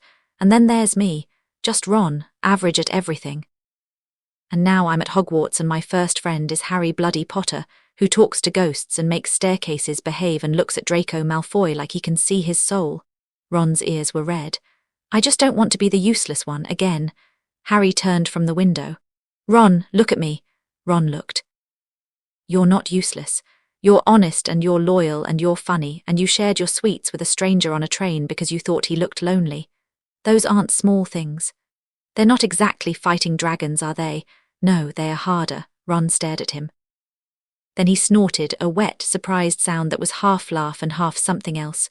"You're really weird, you know that, so I've been told. I mean it as a compliment. I know." Ron clapped him on the shoulder, an awkward, boyish gesture that was more meaningful than a speech, and went back to bed. Harry stayed at the window a while longer, feeling the castle settle around him like a blanket, and thought about family. He'd never had one. The Dursleys had been a punishment, not a home. Morgana was a dream, a voice, a presence he could feel but not touch. And now here he was, in a tower full of sleeping boys, in a school full of children, in a castle that hummed with the magic of his blood, and something in his chest was opening that he wasn't sure he'd be able to close again. Be careful, the hat had said. Be careful here. But Harry had never been careful, and he wasn't about to start. Morning broke over Hogwarts like a trumpet call, golden light flooding through the dormitory windows.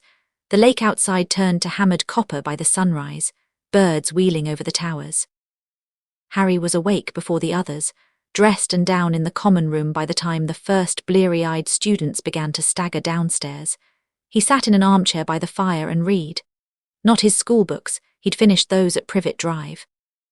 He'd found a book in the common room's small library shelf, wedged between a tattered copy of Quidditch Through the Ages and someone's abandoned potions essay.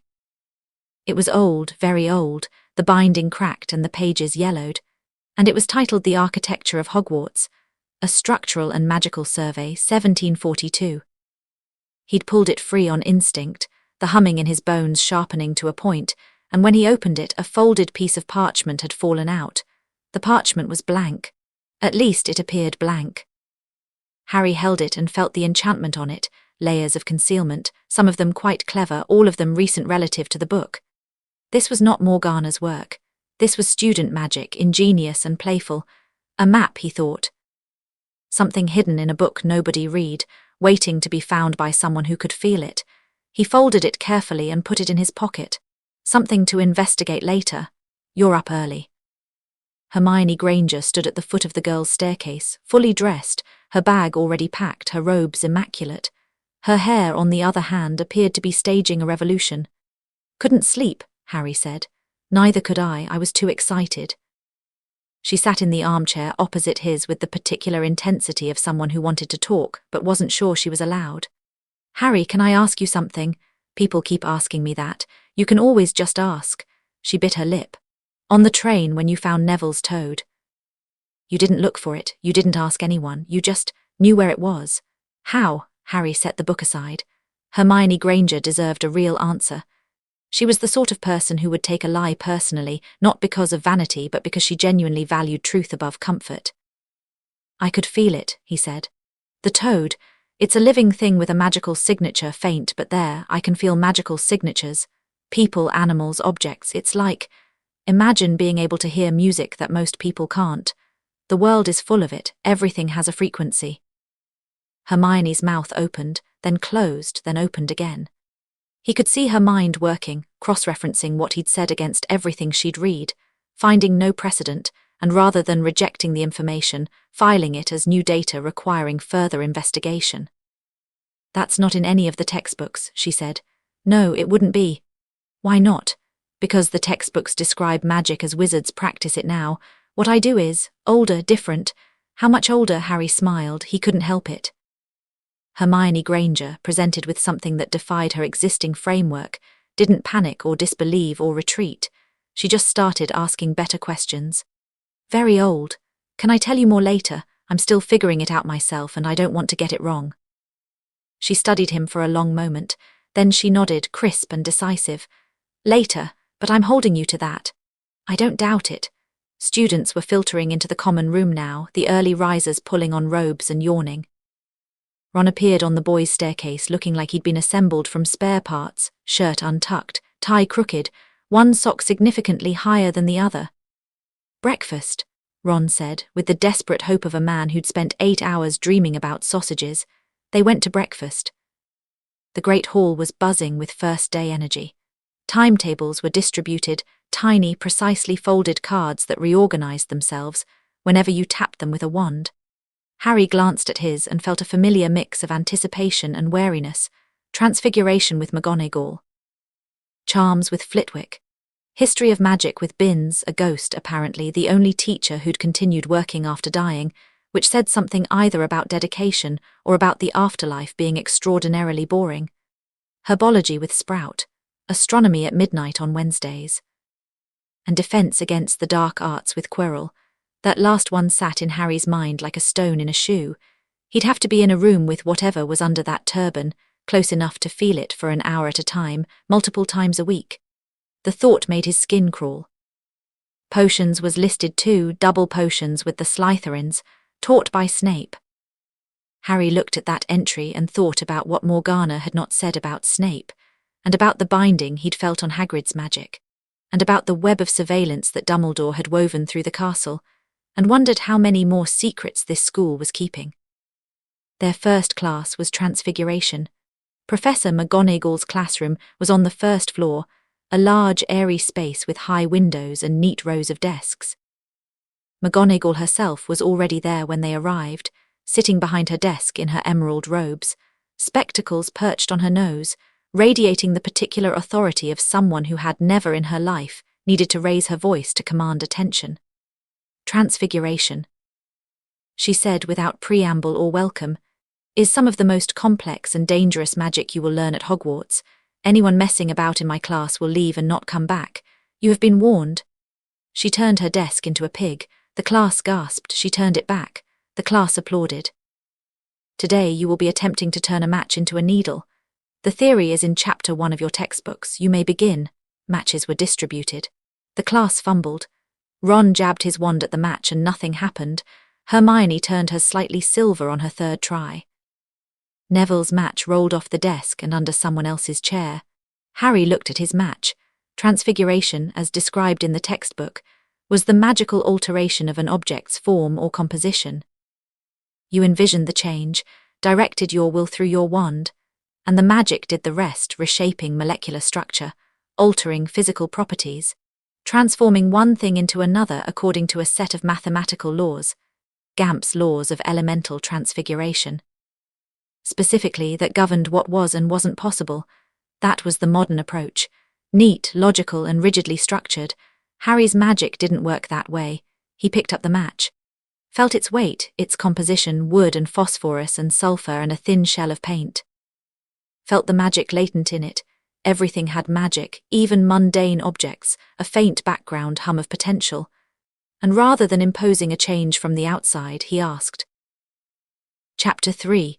Old Magic, New World. October came to Hogwarts like a slow exhale, the grounds turning amber and copper and the lake going dark as slate under heavy skies. The castle responded to the season. Fires burned hotter in every hearth. The stone corridors developed a perpetual chill that drove students into their common rooms after dark, and the suits of armor along the third-floor landing started humming harvest songs that nobody could identify. Harry barely noticed the weather. He was too busy reading. Morgana's journal was not a book in any conventional sense. It didn't have chapters or an index or a table of contents. It was a living document. The text shifted and rearranged depending on what Harry needed to know, revealing new passages as his understanding deepened and sealing others that he wasn't ready for. Some pages were dense, with magical theory written in Morgana's precise hand.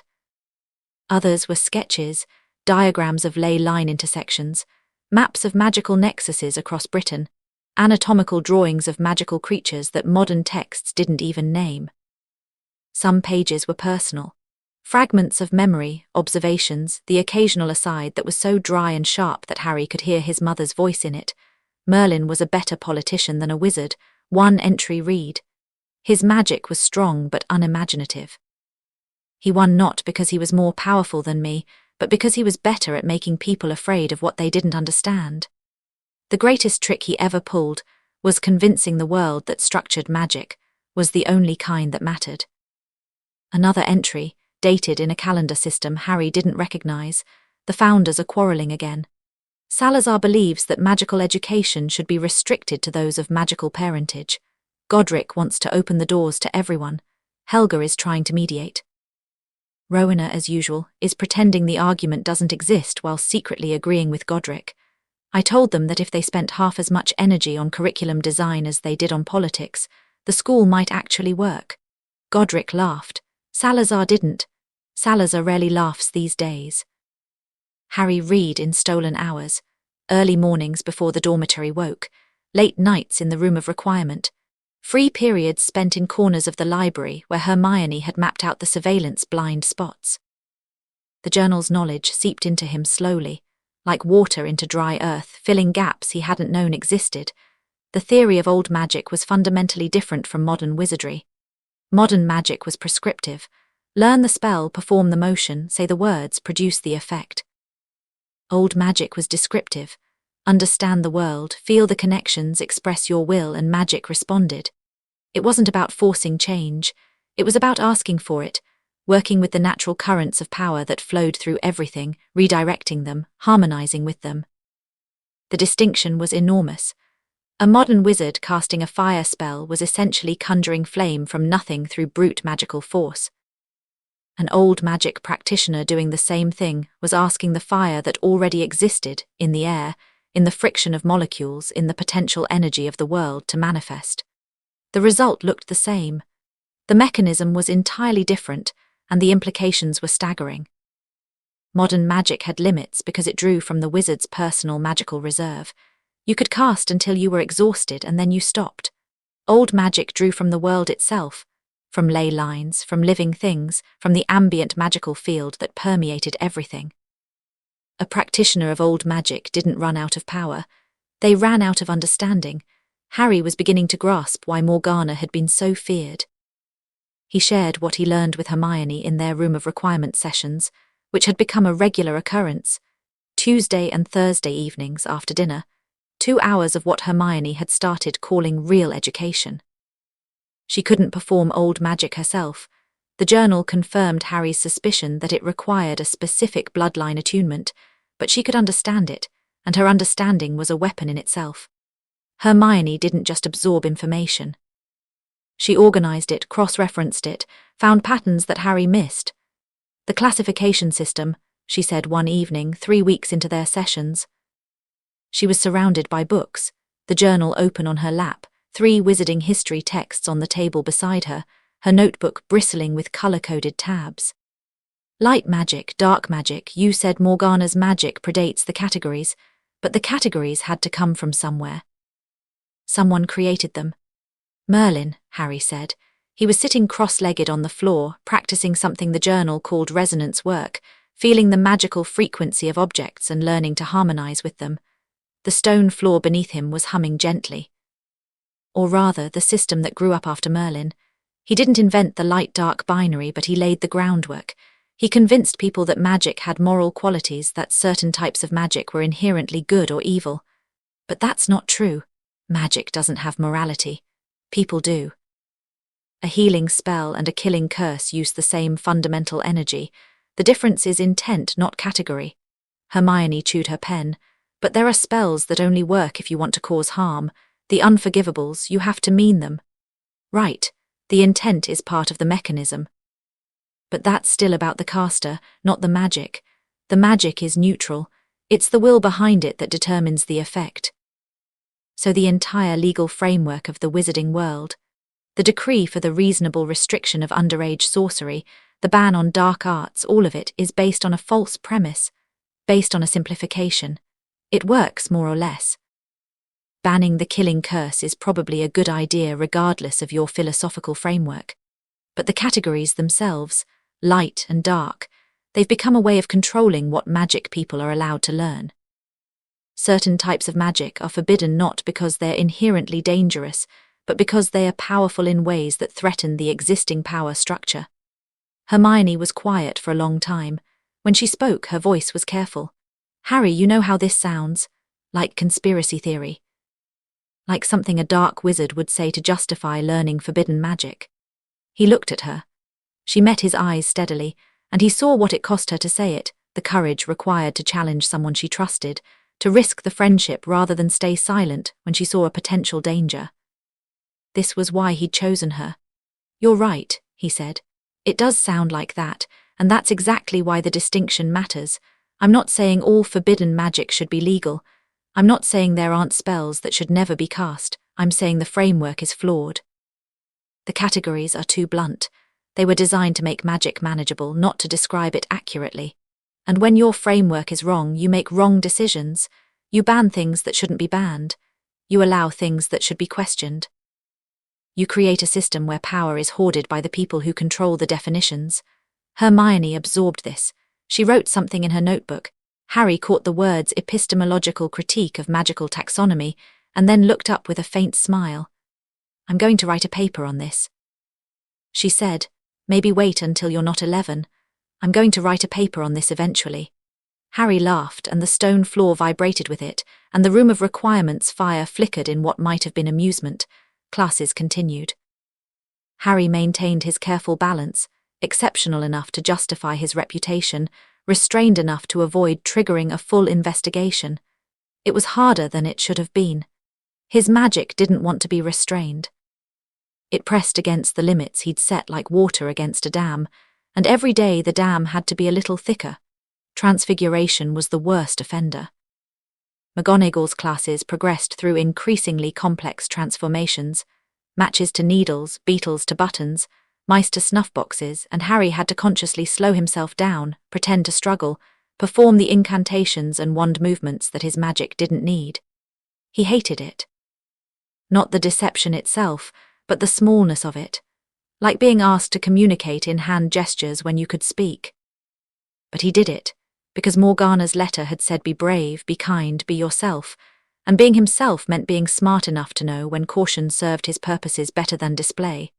Charms was easier. Flitwick didn't care how you achieved the effect as long as you achieved it, and his classes had a playful, experimental energy that Harry enjoyed. He let himself stretch a little in charms, levitating objects with more precision than necessary, producing shield charms that shimmered with that characteristic silver edge. Flitwick noticed but didn't interrogate, just beamed and awarded points. Herbology was a joy. Professor Sprout's greenhouses were the closest thing at Hogwarts to the natural world Harry's magic craved. The plants responded to him, turning toward him when he entered, growing fractionally faster in his vicinity. Sprout noticed this too and began pairing Harry with the most difficult specimens, which he handled with an instinctive gentleness that the professor couldn't teach. You've got a gift, Mr. Potter. Sprout told him after a lesson in which he'd coaxed a dying venomous tentacular back to health with nothing but patience and touch. I've never seen anyone connect with magical plants like this. Not since, well, not in a long time. Not since who, Professor? Sprout hesitated. She was a kind woman, round-faced, warm, with dirt perpetually under her nails, and the hesitation wasn't evasion but genuine uncertainty about how much to say. There were stories, she said carefully, about the old herbologists. The ones who practiced before greenhouses and controlled environments. They didn't use tools or techniques, they just talked to the plants, worked with them. It was considered old-fashioned even then. Most people thought it was superstitious nonsense. And you? Sprout looked at the tentacula, which was now coiled contentedly around its trellis, its health clearly restored. I think the plants know more than we give them credit for, and I think some people know how to listen. Harry smiled at her, and the tentacula reached out a vine and patted his shoulder. History of magic remained irredeemable. Bins droned, students slept. Harry used the time to study Morgana's journal under his desk, hidden behind a propped-up copy of a history of magic that he'd charmed to turn pages on its own. Astronomy was pleasant. The midnight classes on the tower had a particular magic to them, the sky huge and close and full of stars that Harry could feel as pinpricks of ancient light. He learned constellations and orbital patterns and the magical significance of celestial alignments, and privately noted that the astronomy the school taught was purely observational, missing entirely the deep connection between stellar configurations and magical currents that Morgana's journal described in detail. And then there was defense against the dark arts. Quirrell's classes were getting worse. Not in quality. They'd always been abysmal, the stuttering professor barely capable of demonstrating a knockback jinx without flinching. But the presence under the turban was growing stronger. Harry could feel it with sickening clarity, a parasitic consciousness that was drawing more and more from its host, becoming bolder as the weeks passed. Quirrell himself was deteriorating visibly. His face had gone gaunt. His hands trembled constantly. The garlic smell was stronger, but beneath it was something else, a sick, sweet odour that Harry recognised from Morgana's journal as the scent of magical decay. The man's core was being consumed. Whatever deal Quirrell had made, whatever arrangement he'd struck with the shade of Voldemort, it was eating him alive. Harry sat through the lessons with his magic wound tight around him, and his senses focused on the thing behind the turban, and he waited, because something was building. The parasitic magic was reaching outward, not toward Harry specifically, not anymore. It had learned that lesson on the first night, but toward the castle itself. Testing the wards, probing the corridors.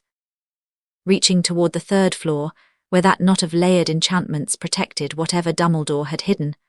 After the second week of October, Harry started following Quirrell, not physically. That would have been too obvious, too risky. But Harry didn't need to be in the same room as someone to track them. He could feel magical signatures throughout the castle, every student, every professor, every ghost and portrait and enchanted suit of armor. Quirrell's signature was easy to track. It was the one that felt like rot. The man's movements were predictable during the day. Classes, meals, his office, normal, unremarkable. But at night, after curfew, Quirrell moved. He went to the third floor. Harry tracked him 3 nights in a row, lying in bed with his eyes closed and his awareness spread through the castle like a web. Each night, Quirrell approached the forbidden corridor, lingered near the door and retreated. He was studying the protections, mapping them. Learning what he'd need to overcome. On the 4th night, Harry told Hermione. "He's going after whatever Dumbledore's hidden up there," Harry said. They were in the room of requirement, the fire low, Hermione's face serious in the amber light. "What do you think it is?" "Something powerful." "Something old. The protections are layered, at least 6 or 7 separate enchantments, each with a different magical signature. Multiple professors contributed. Dumbledore, McGonagall, Flitwick, Sprout, Snape. It's a gauntlet." "A gauntlet designed to be overcome," Hermione said. She'd been thinking about this too, he could tell. "You said it felt like a test." "It does. The protections are formidable, but they're not impossible. They're calibrated, like they're meant to challenge someone with a specific skill set." "Whose skill set?" "That's what I'm trying to figure out." Harry paused. But Quirrell, or whatever's controlling Quirrell, is going to make his move eventually. He's learning the protections. He'll find a way through. Should we tell someone? Who? Dumbledore already knows. He built the gauntlet. If he wanted to stop Quirrell, he could have done it on the first day of term. The man has surveillance on every inch of this castle. Hermione's expression darkened. She still hadn't forgiven the monitoring charms, and Harry suspected she never fully would.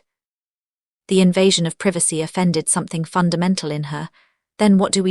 We wait, we watch, and when Quirrell makes his move, we'll be ready. Ready to do what? Harry met her eyes. Whatever we have to. The thing about Hogwarts was that it kept demanding normalcy, even when normalcy was impossible. Halloween was approaching, and with it the annual feast, the most anticipated event of the autumn term. The castle decorated itself with increasing enthusiasm as October wound toward its end. Live bats in the corridors, jack-o'-lanterns the size of garden sheds floating over the entrances, the suits of armor developing an unsettling tendency to jump out at passing students. The school buzzed with the particular energy of children anticipating candy and spectacle. Harry participated. Not as performance, he genuinely enjoyed it. The decorations were charming. The excitement was infectious. And there was something deeply satisfying about being part of a community that celebrated together. After a lifetime of being excluded from every celebration, Ron was in his element. The red-headed boy had emerged over the past 2 months as Harry's most constant companion. Not because Ron offered the same intellectual partnership as Hermione, but because Ron offered something equally valuable: normalcy, ordinary friendship. Chess games by the fire, Ron was devastatingly good, and Harry had yet to beat him. Arguments about Quidditch teams, shared jokes and comfortable silences, and the particular bond of 2 boys who'd found each other at the exact right moment. Harry treasured it. He'd never had a friend who wanted nothing from him but his company. Neville was growing too, in ways that made Harry fiercely proud. The round-faced boy had started sitting up straighter in class. His spellwork was improving.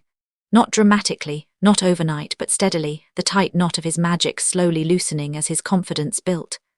In herbology, where the work was hands-on and the stakes were organic rather than abstract, Neville was quietly brilliant.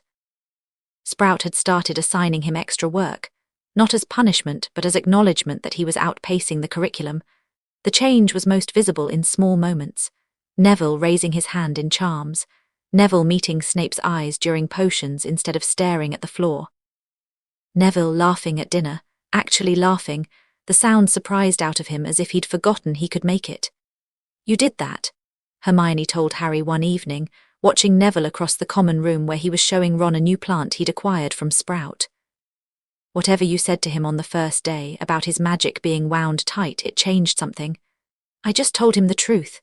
Sometimes that's enough." Halloween morning dawned grey and cold, and the castle smelled of pumpkin and cinnamon. Harry woke early as always and lay in bed feeling the day settle around him. October 31st. 10 years ago today, Lily and James Potter had died. He didn't feel grief exactly. He'd never known them, not as people, not as parents. What he felt was more like reverence.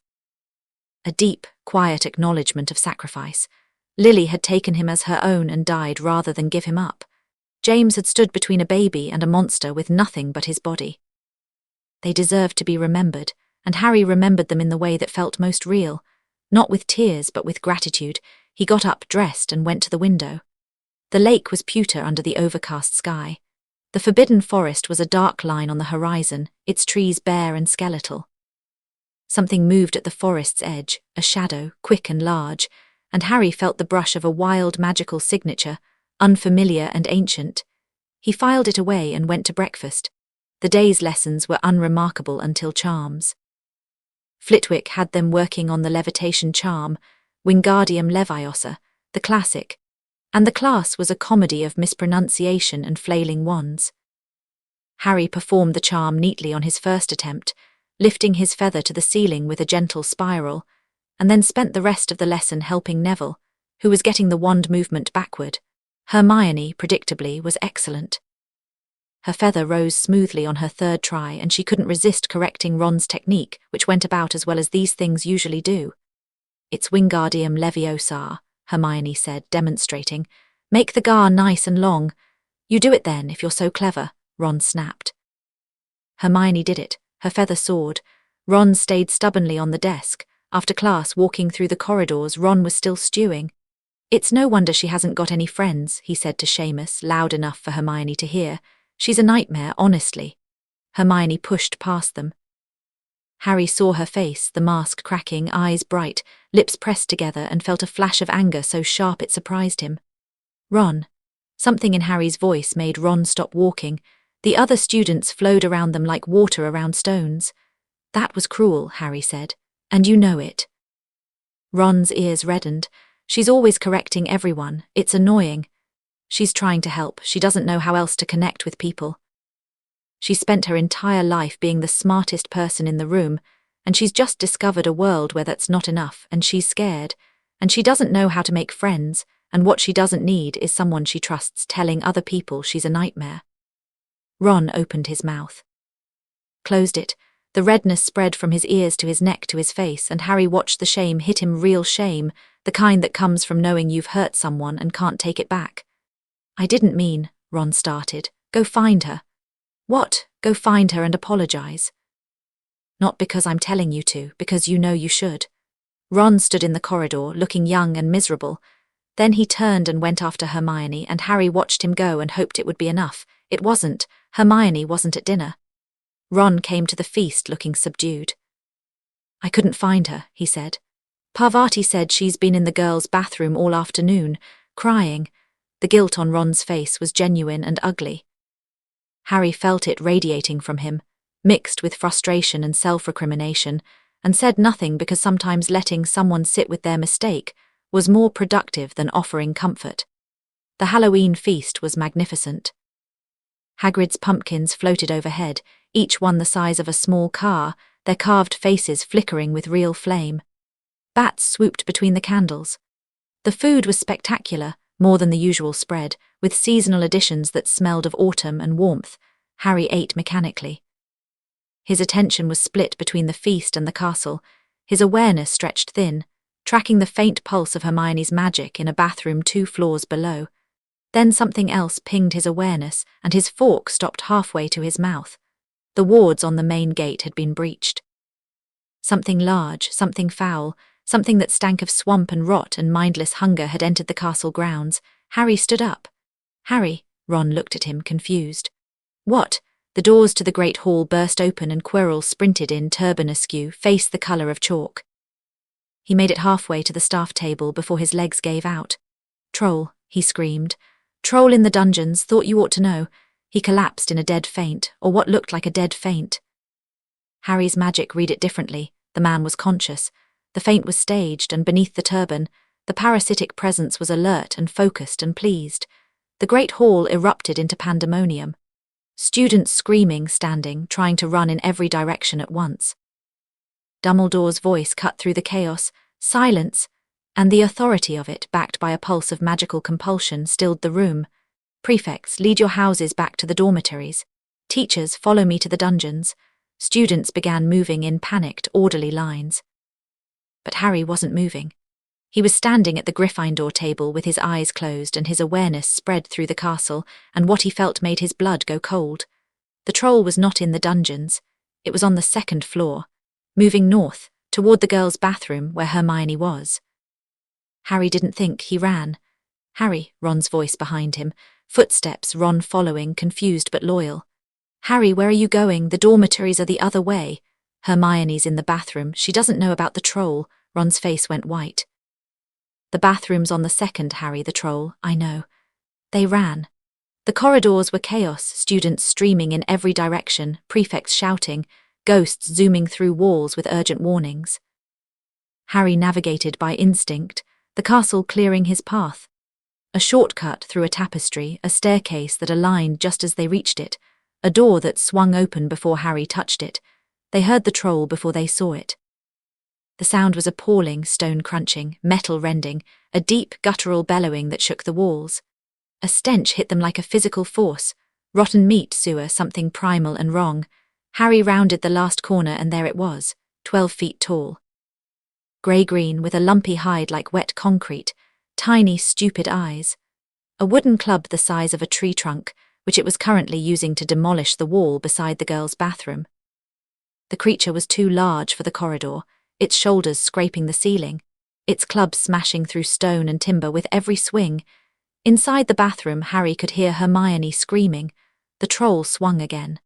The bathroom door exploded inward, showering the room with splinters. Through the gap, Harry saw Hermione pressed against the far wall, her face bloodless, her eyes wide and dark with terror. Something very old and very cold settled over Harry like a cloak. He stepped into the corridor.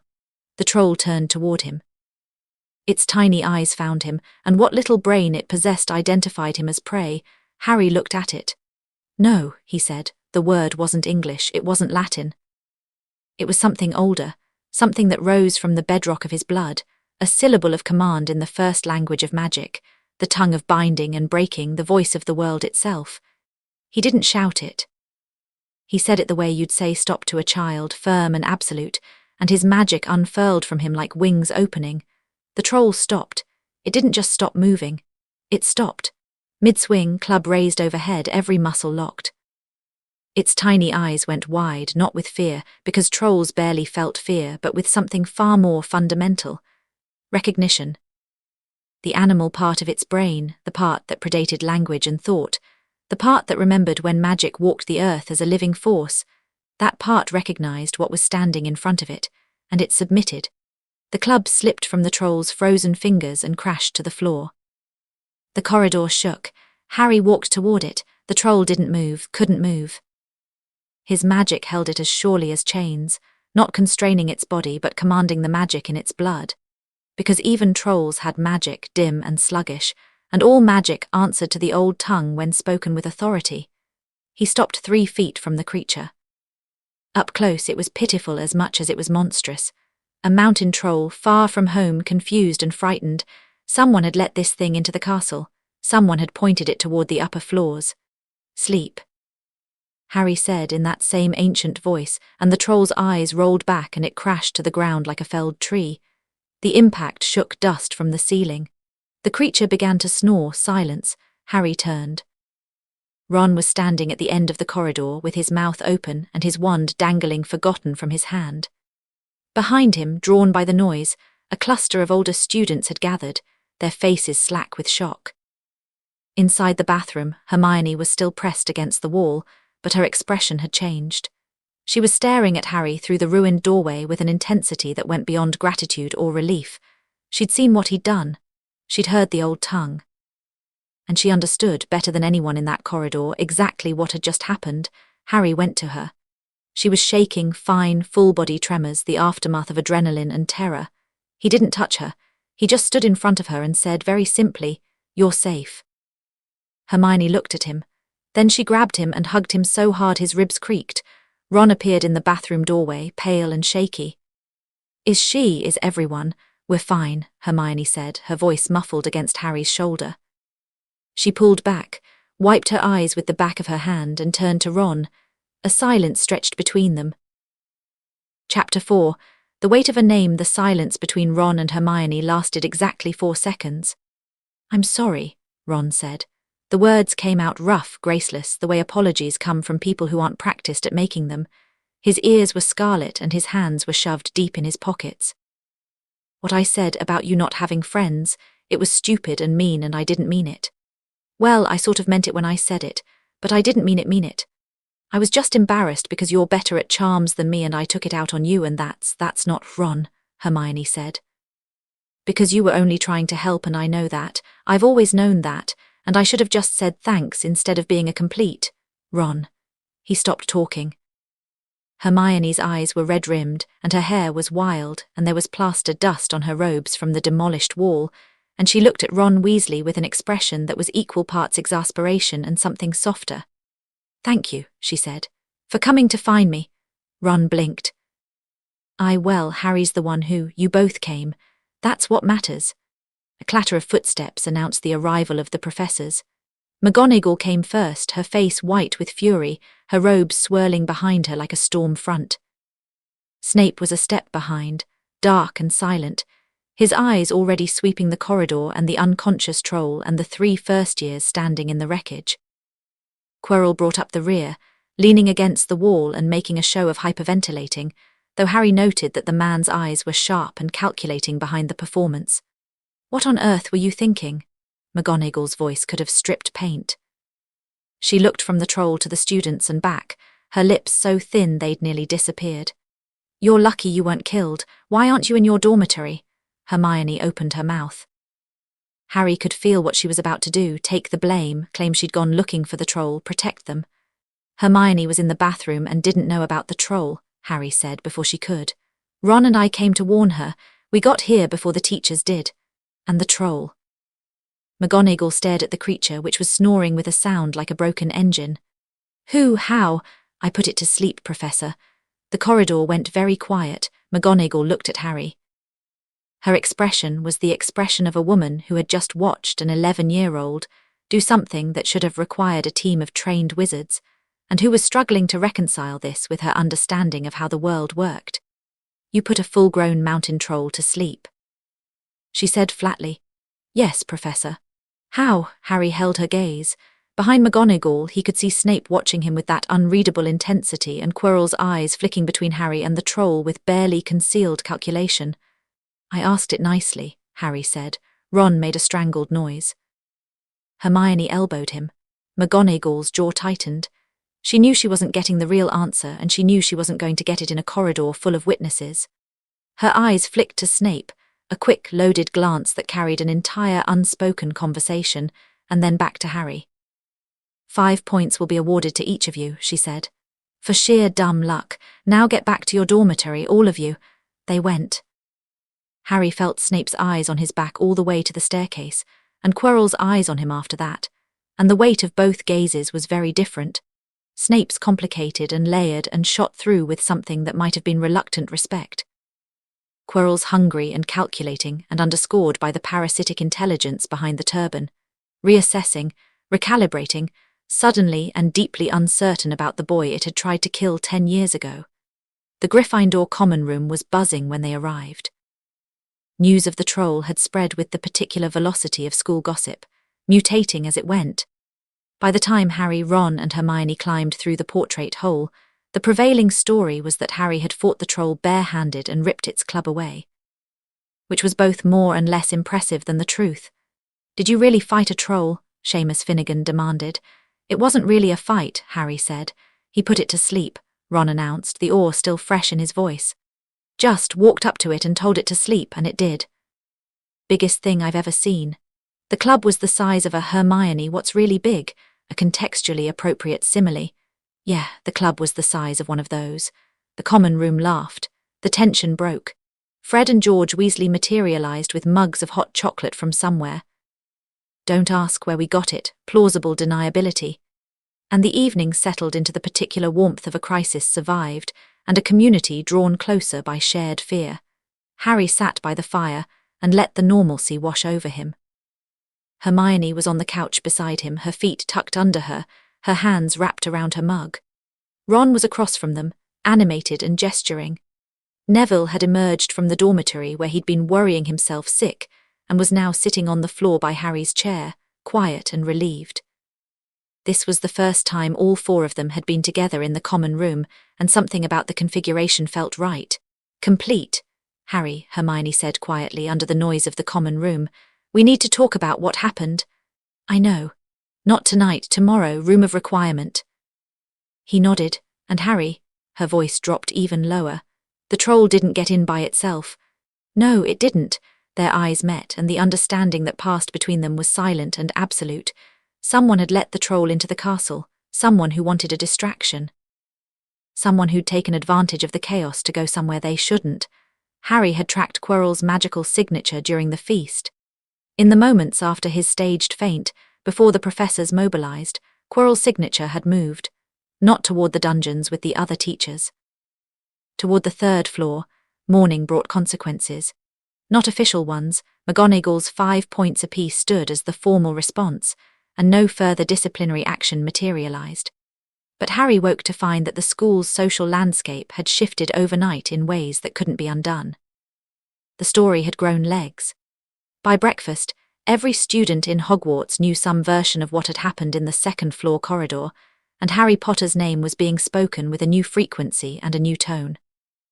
The boy who lived had been a distant legend, something from the history books, a baby who'd survived a curse. The boy who put a troll to sleep was immediate, visceral, and deeply unsettling to people who thought they understood the boundaries of what an 11-year-old could do. Harry felt the stares as he walked into the Great Hall, not just curiosity anymore, something more complex. Fear in some cases barely concealed, admiration in others bordering on worship. And from the staff table, a convergence of attention that felt like standing in a spotlight. Dumbledore's blue eyes tracked him from the entrance to the Gryffindor table. The twinkle was still there, it was always there, the man's default setting, but beneath it, Harry could feel the headmaster's magic working. Analysis. Assessment. The surveillance threads around Harry had doubled overnight, a tightening web of monitoring charms that followed his every step. Harry sat down, poured himself tea, and ignored all of it. "You're trending," Fred Weasley said, dropping into the seat beside him. "Like a broomstick at Christmas." George added, taking the seat on the other side. "Everyone's talking about the troll. The Hufflepuffs think you wrestled it. The Ravenclaws think you used some kind of advanced stupefying charm. The Slytherins," Fred said, leaning in conspiratorially, "aren't saying anything at all." "Which means they're thinking very loudly." Harry spread marmalade on toast. "And what do you two think?" The twins exchanged a glance. They had a way of communicating without words, not telepathy exactly, but a twin bond so deep it might as well have been. Their shared magic hummed between them like a plucked string. "We think," George said carefully, "that you're a lot more interesting than anyone expected. We also think," Fred continued, "that you should know there's a betting pool in Slytherin about what you actually are. Current leading theories: secret love child of Dumbledore, time-travelling Merlin, and this is my personal favourite, a very convincing house elf in disguise."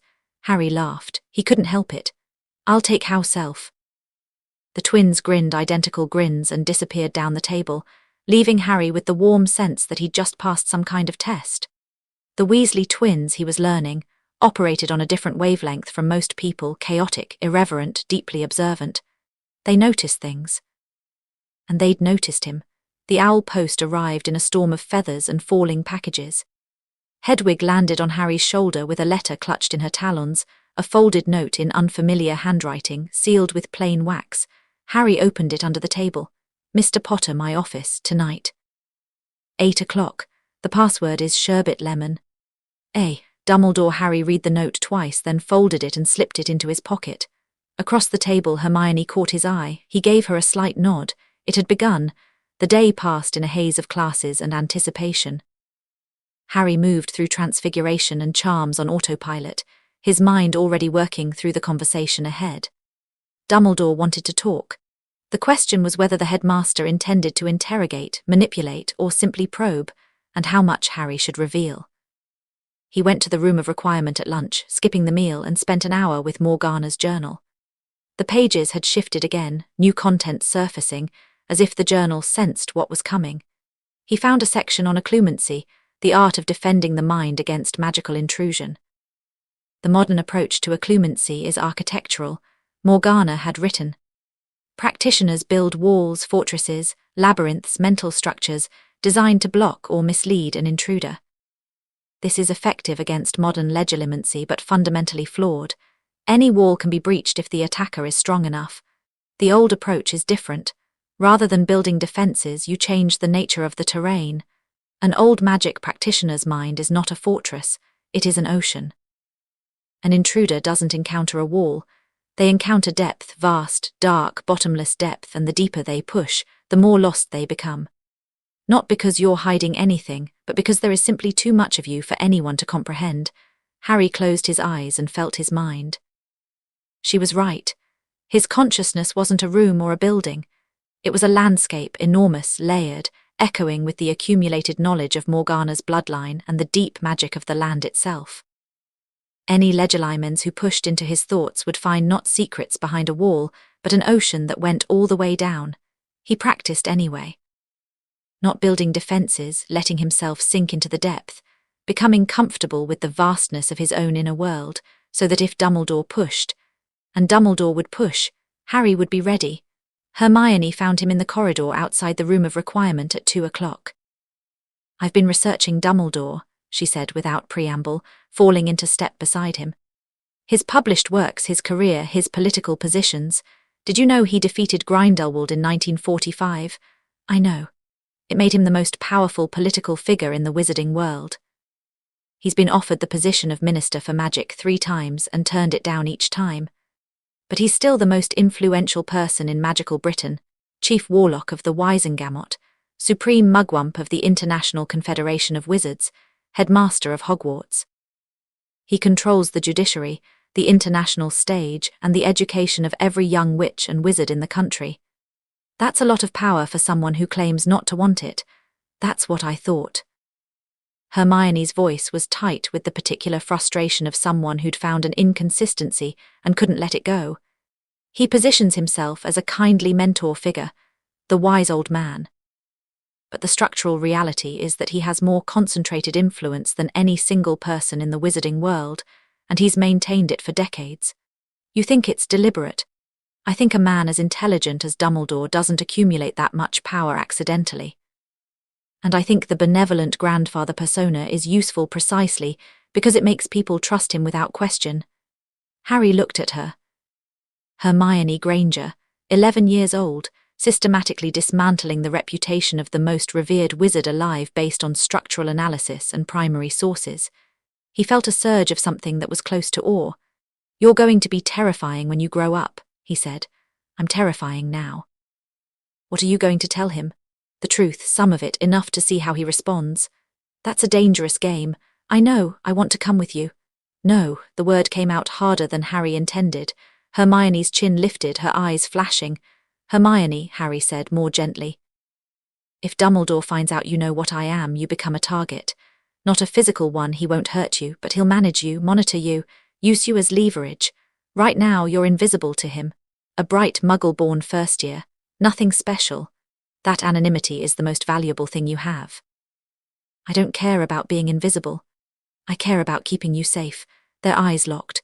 Hermione's jaw was set with that particular stubbornness that Harry had learned meant she'd already made up her mind and was simply waiting for reality to catch up. But after a long moment, she exhaled. "Fine. But you tell me everything afterward. Every word, every inflection, every reaction. Deal. She held out her hand. They shook on it, formal and absurd and completely sincere. At 8 o'clock, Harry stood outside a gargoyle on the second floor and said, "Sherbet lemon." The gargoyle leapt aside. A spiral staircase revealed itself, revolving slowly upward like a stone escalator. Harry stepped on and let it carry him up to a heavy oak door, which swung open as he approached. Dumbledore's office was a masterwork of studied eccentricity. Circular, high-ceilinged, crammed with strange silver instruments that whirred and puffed smoke on spindle-legged tables. Portraits of former headmasters lined the walls, most of them pretending to sleep while very obviously listening.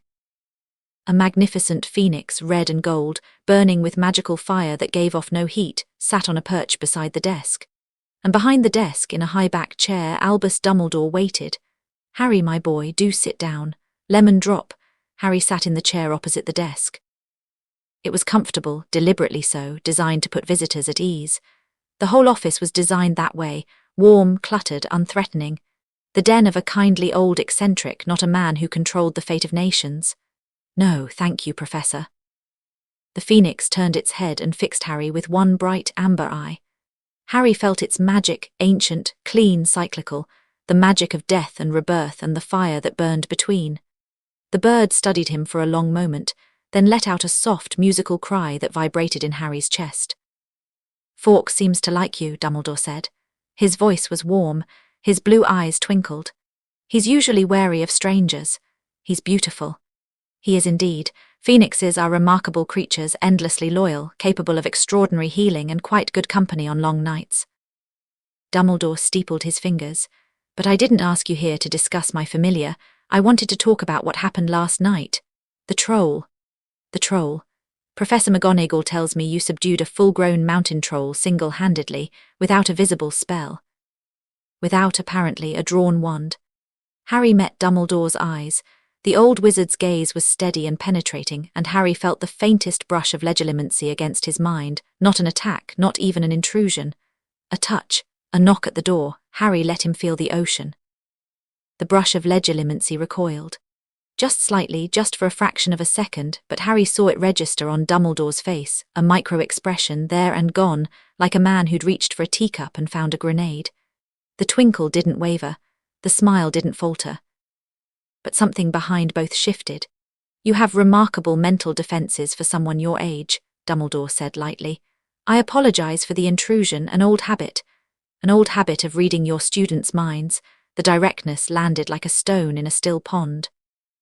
Dumbledore didn't flinch. The man was far too controlled for that, but his smile changed shape, becoming slightly more genuine and slightly less warm. "You're very direct, Harry. I've been told. May I ask where you learned occlumency? May I ask why the headmaster of a school routinely uses legilimency on children?" Silence. The silver instruments whirred. Fawkes ruffled his feathers. The portraits on the walls had given up pretending to sleep and were openly staring. Dumbledore studied Harry for a long moment. Then he leaned back in his chair, and something in his posture shifted, a loosening, a setting aside of the grandfatherly persona. Not abandoning it entirely, just letting the edges show. "You are not what I expected," Dumbledore said quietly. "What did you expect? A boy."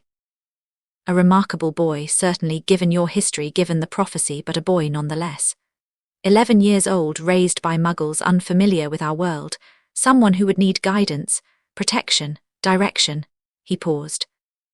"What I find instead is someone who subdues mountain trolls without a wand, resists legilimency without training, and looks at me like he can see through the walls I've spent a lifetime building." "I can see through quite a lot, Professor. Yes, I'm beginning to understand that." Dumbledore's fingers were still steepled, but the gesture had changed from contemplative to defensive, a barrier however small. "The question is, what are you, Harry? I'm a student. You are considerably more than a student, and you are considerably more than a headmaster. But we don't need to lay all our cards on the table tonight, do we?" The silence that followed was the silence of two chess players studying the board. Harry could feel Dumbledore recalculating, decades of planning, assumptions about who and what Harry Potter would be, all of it being dismantled and rebuilt in real time behind those twinkling blue eyes. "I knew your parents," Dumbledore said finally. "James and Lily." They were extraordinary people. Yes, they were. Lily's sacrifice, the protection she gave you, its powerful magic, ancient magic, the kind that predates your categories, Harry said, and watched the words land. Dumbledore's breath caught. It was barely perceptible, a hitch, a micropause, but Harry caught it, and they both knew he'd caught it. You know, Harry said, not a question. I know many things, Harry, you'll have to be more specific. You know who my mother is. The office went very still. The silver instruments stopped whirring. Forks went silent. Even the portraits held their breath. Dumbledore's face was calm, perfectly, meticulously calm.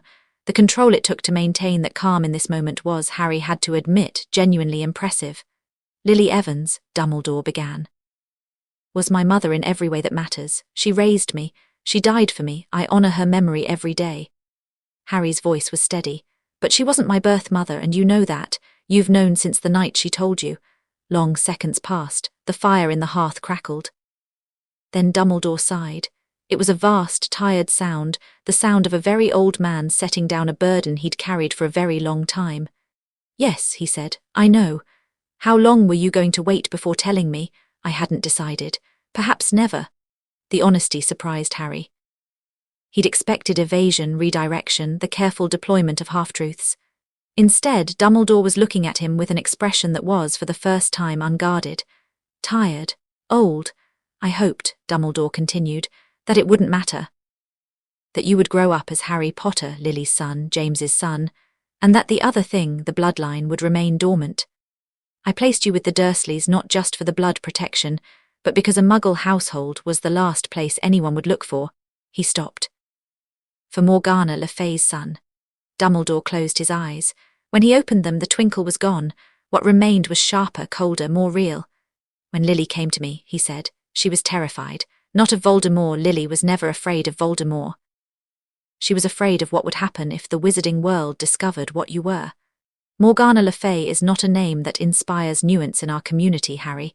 She is remembered as the greatest dark witch in history, the enemy of Merlin, the architect of the fall of Camelot. If people knew that her bloodline had produced a child, they would panic.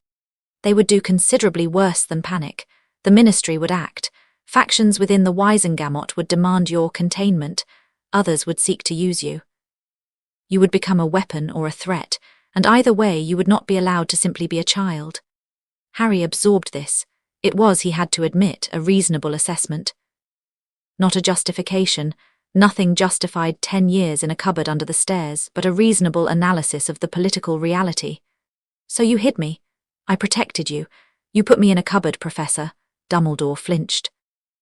It was small, a tightening around the eyes, a brief compression of the lips, but it was real, and it was the first genuinely uncontrolled reaction Harry had seen from the man. I did not intend. No. You intended for me to be raised in a loving home, shielded by blood wards, invisible to the magical world. What you didn't do was check.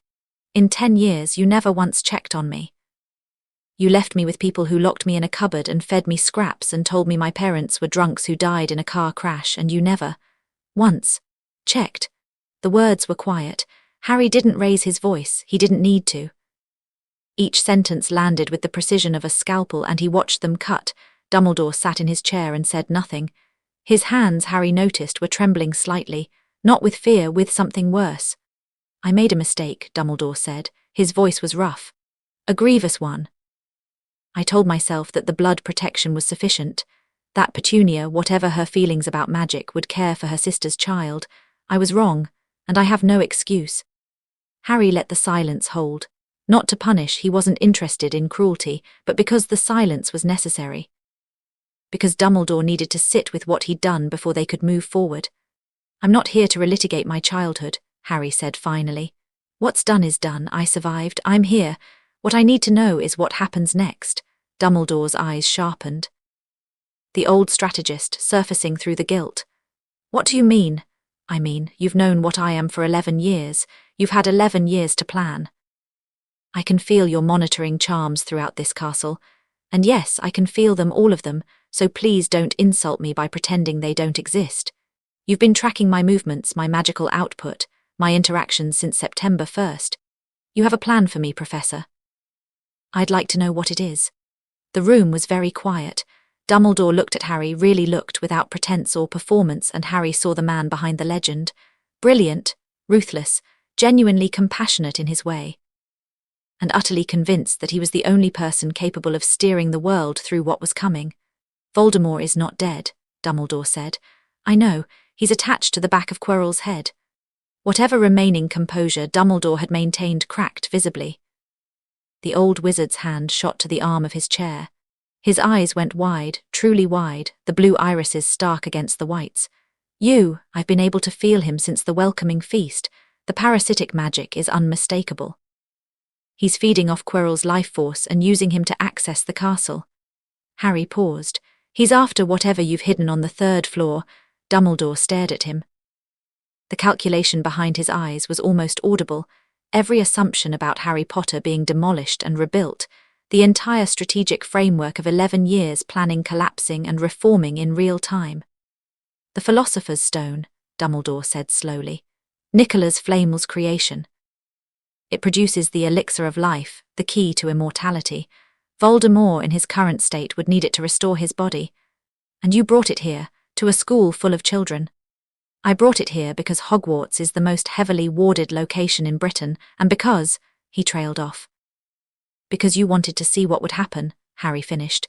You wanted to test whether Voldemort would come for it, and you wanted to see what I would do when he did. The silence that followed was the loudest thing Harry had ever heard. You built the protections on the 3rd floor to be overcome, Harry continued. Not by Voldemort, by me. It's a test. The whole thing, the stone, the protections, Quirrell, it's a controlled scenario. You wanted to see how I'd respond to a threat, how powerful I am, whether I could be directed. Dumbledore's face was a mask, but his hands still gripping the chair told a different story. Am I wrong? Harry asked. You are not entirely wrong, Dumbledore said. Each word was carefully measured. But you are not entirely right either. The stone is here because it genuinely needs protection. Voldemort is a genuine threat. The protections are real. But, yes, I would be lying if I said I hadn't considered the possibility that events would unfold in a way that allowed me to observe, assess, understand. Harry, you must appreciate my position. You are the son of the most powerful sorceress in recorded history. Your magic is, frankly, it's terrifying. You're 11 years old and you've done things tonight that fully trained auras couldn't manage. If you were anyone else, if this power existed without the moral compass I can see in you, the world would be in very real danger. And you need to be sure I'm not dangerous. I need to be sure that the world is safe. That is my responsibility, Harry. It has been my responsibility for a very long time, and I will not apologize for taking it seriously. Harry looked at Dumbledore. The old man looked back, and for the first time, stripped of pretense and performance, they saw each other clearly. Dumbledore was not evil. Harry could feel that, could feel the genuine weight of the man's concern, the real fear that drove his need for control. Albus Dumbledore had watched the world burn twice in his lifetime. He'd fought dark wizards and lost friends and made terrible choices for what he believed were the right reasons. He was a man who loved the world deeply and trusted it not at all. Harry understood that. He didn't agree with it, but he understood it. Professor, Harry said. I'm going to tell you something and I need you to hear it, not as a strategist, not as a headmaster, as a person. Dumbledore waited. I am not a weapon, I am not a chess piece, I am not a threat that needs to be managed or a tool that needs to be directed. I am a person. An 11-year-old person who has spent his entire life being treated as something other than what he is, by the Dursleys, by the wizarding world, and by you, and I'm done with it. Harry held Dumbledore's gaze, steady and unblinking. I don't want to be your enemy. I don't want to tear down what you've built. I want to learn, I want to grow. I want to make friends and play Quidditch and figure out who I am. But I will not be managed, I will not be surveilled, and I will not be tested. He stood. Removed the monitoring charms, all of them. If you want to know what I'm doing, ask me. If you want to know what I'm capable of, watch me in class. If you want to know whether you can trust me, give me the chance to earn it. That's how trust works, Professor. It goes both ways. Dumbledore sat in his chair and looked up at the boy standing before his desk, and Harry saw something move through those ancient blue eyes that he hadn't expected to see. Respect. You remind me of her, Dumbledore said quietly. Your mother. They're the first one. Morgana had the same quality. the ability to walk into a room full of powerful people and rearrange the hierarchy simply by existing. He paused. I didn't agree with her about much, but I always respected her. You knew her, not personally, but I've studied her work extensively. The wards of this castle, the deep enchantments, I've spent decades trying to understand them. They're magnificent, terrifying but magnificent. He rose from his chair and standing, he seemed both taller and older. I will remove the monitoring charms, Harry, you have my word. Thank you. And Harry, Dumbledore's voice caught him at the door. The stone, whatever happens with Quirrell and Voldemort, you don't have to face it alone. I know you can, but you don't have to. Harry looked back at the old wizard standing in his cluttered office, surrounded by the silver instruments of his endless vigilance, and felt a crack in his own certainty. Dumbledore was flawed, manipulative, afraid, but he was also brave and tired and trying. I'll keep that in mind, Professor.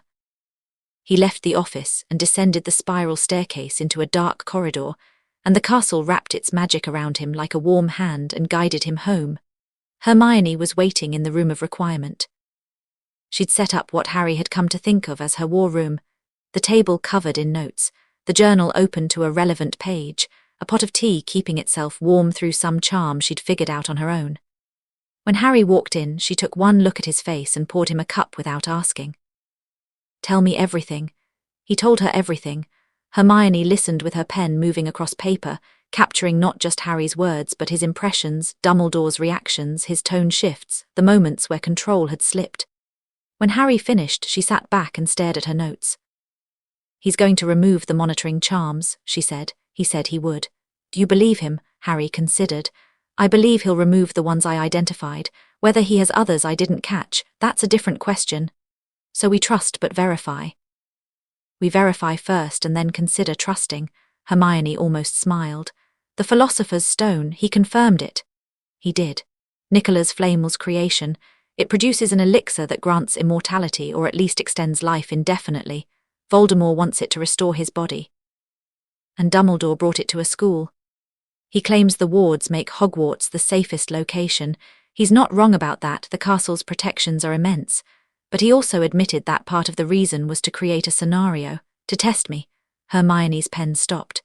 He actually admitted that. In a roundabout way, he said he wasn't entirely wrong when I accused him. That's more honest than I expected. He's a complicated man. Harry sipped his tea. It was good, strong, with a hint of something floral that he couldn't identify. He's not the villain, Hermione. He's just a man who's been in control for so long that he doesn't know how to stop. That doesn't make him safe. No, but it makes him predictable, and predictable is something we can work with. They sat in comfortable silence for a few minutes, the fire crackling, the room warm around them. Then Hermione said in a different tone, Ron came to find me today, after charms. He apologized again. Good, he brought me a chocolate frog. It was slightly melted. That's very Ron. He said he'd been practicing the levitation charm all morning and still couldn't get the feather higher than 6 inches, and could I maybe, if I wasn't too busy, possibly show him what he was doing wrong? She paused. He said please 3 times. Harry smiled. And did you? I showed him. He got it to 2 feet by the end. He was so pleased he did a little dance. Her voice was warm. He's not a bad person, he just says stupid things when he feels inadequate. Most people do. Hermione was quiet for a moment. Then, Harry the troll, what you did, the word you used, I heard it. Harry set down his tea. This was the conversation he'd been expecting. It wasn't English, Hermione continued. It wasn't Latin. I've been studying magical linguistics. There's a whole section in an appraisal of magical education in Europe about the relationship between language and spellcasting, and what you spoke wasn't any recognized magical language. It's the old tongue, the first language of magic. It predates every human language.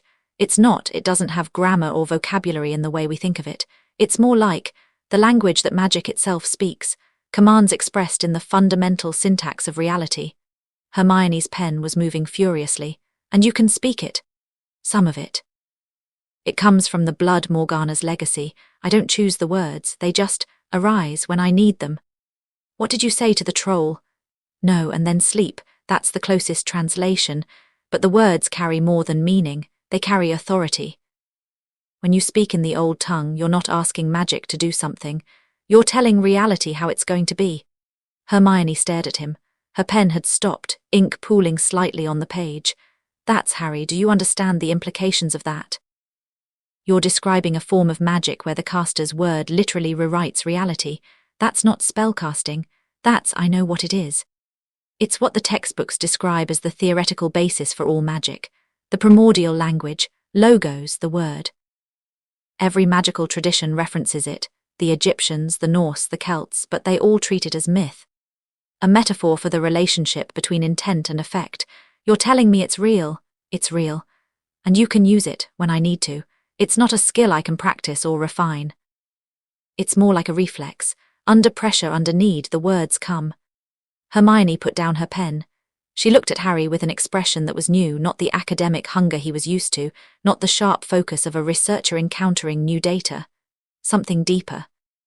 Something that looked almost like awe, but tempered with the particular Hermione quality of immediately wanting to understand what she was awed by. "I'm going to need a bigger notebook," she said. Harry laughed, and the tension broke, and they spent the rest of the evening talking about everything and nothing. The old tongue, the troll, Ron's chocolate frog, the way Neville had started walking differently. The taste of the tea, until the fire burned low, and the room of requirement gently dimmed its lights in a polite suggestion that they should probably sleep. The days after the troll shifted things in ways that Harry hadn't anticipated. Word of his confrontation with Dumbledore didn't spread. The office conversation stayed between Harry, Hermione, and whatever portraits had been pretending to sleep, but the social effects of the troll incident continued to ripple. Harry had become a figure of fascination, not just famous now. Powerful, visible, and the wizarding world's response to power was always the same. It either wanted to worship it or control it. The Gryffindors rallied around him. Not just Ron, Hermione, and Neville, the whole house. The Weasley twins appointed themselves his unofficial honor guard, appearing at his shoulders whenever crowds pressed too close. Percy Weasley, despite his rigid adherence to rules, developed a tendency to steer younger students away from Harry when the staring got too intense. Even Lavender Brown and Parvati Patil, who'd previously existed in a social orbit entirely separate from Harry's, started sitting closer at meals. The Ravenclaws watched him with analytical interest, the Hufflepuffs with cautious warmth, the Slytherins with something more complicated. Draco Malfoy caught Harry alone for the second time on a Wednesday afternoon, 3 days after the troll. Harry was crossing the courtyard, heading for the greenhouses when Draco fell into step beside him. No Crabbe, no Goyle. Just the pale boy with the sharp face and the complicated eyes, walking with a casualness that didn't match the tension in his shoulders. Potter, Malfoy, they walked in silence for a few steps. The November air was cold, their breath visible. "The troll," Draco said. "What about it?" "Everyone's saying you put it to sleep with a word, that you didn't use a wand, that it just obeyed you. Stories grow in the telling." "I don't think this one's grown at all." Draco's voice was careful, controlled. But beneath it, Harry could hear the boy thinking, really thinking, not just reciting. "My father wrote to me after it happened. He'd heard about it within 12 hours. The wizarding world is small and news travels fast. He wants to know what you are." "And what did you tell him?" "Nothing." "Because I don't know." Draco stopped walking. They were alone in the courtyard, the grey stone walls rising around them, the sky heavy and low overhead. "Potter, Harry, on the train you said you wanted to meet the real me, that I was performing a part someone else wrote." "I remember." "My father wrote that part, every word of it. How to approach you, what to offer, how to position myself. The Malfoy family has been tracking the Potter line for years, since before you were born. My father knew your parents, knew things about them that he hasn't told me." Draco's jaw was tight. "He expected you to be manageable. A famous boy with a famous name who'd be flattered by attention from the right families. Instead, you're whatever you are. And now he's writing me 3 times a week asking me to get close to you, and I don't know if I'm here because he told me to be or because I actually want to be." Harry studied Draco. The boy's magic was spiky with stress. Those tight, cold coils wound even tighter than usual. But beneath the stress, beneath the performance, beneath the layers of Malfoy conditioning, there was something genuine. A boy who'd been raised as a chess piece asking for the first time whether he wanted to be a player instead. "Both can be true," Harry said. Your father can have sent you, and you can also want to be here. The question is what you do with that. Meaning you're standing in a courtyard talking to me without your bodyguards, and you're telling me things that your father wouldn't want you to tell me. That's either very stupid or very brave. I'm choosing to believe it's brave. Draco's face did something complicated. The mask flickered, that smooth, Malfoy-trained surface rippling with an emotion he didn't have a name for. I'm not brave, he said. Bravery is a Gryffindor thing. Bravery is a human thing. The hat almost put you somewhere else, didn't it? Draco went white. Actually, properly white, the blood draining from his face so fast Harry thought he might faint. How did you? I felt it. During the sorting. The hat hesitated with you, just for a moment. It found something that didn't fit the Slytherin profile. If you tell anyone— I'm not going to tell anyone, Draco. I'm telling you. Because whatever the hat saw, I think it was the real you, and I think the real you is a lot more interesting than Lucius Malfoy's son. Draco stood in the cold courtyard and stared at Harry, and something cracked behind his eyes, not dramatically, not with tears or declarations. Just a small, quiet fracture in the wall he'd built around himself, a fissure that might, given time and care, become a door. I don't know how to be anything other than what my father made me, Draco said. His voice was barely audible. You don't have to figure it out today, you just have to figure out that you want to. Draco was quiet for a long time. Then he nodded, once tight, controlled, and walked away across the courtyard. Harry watched him go and felt something shift in the landscape of Hogwarts, subtle but real, a possibility that hadn't existed before. He headed for the greenhouses, and the wind picked up behind him and somewhere in the castle.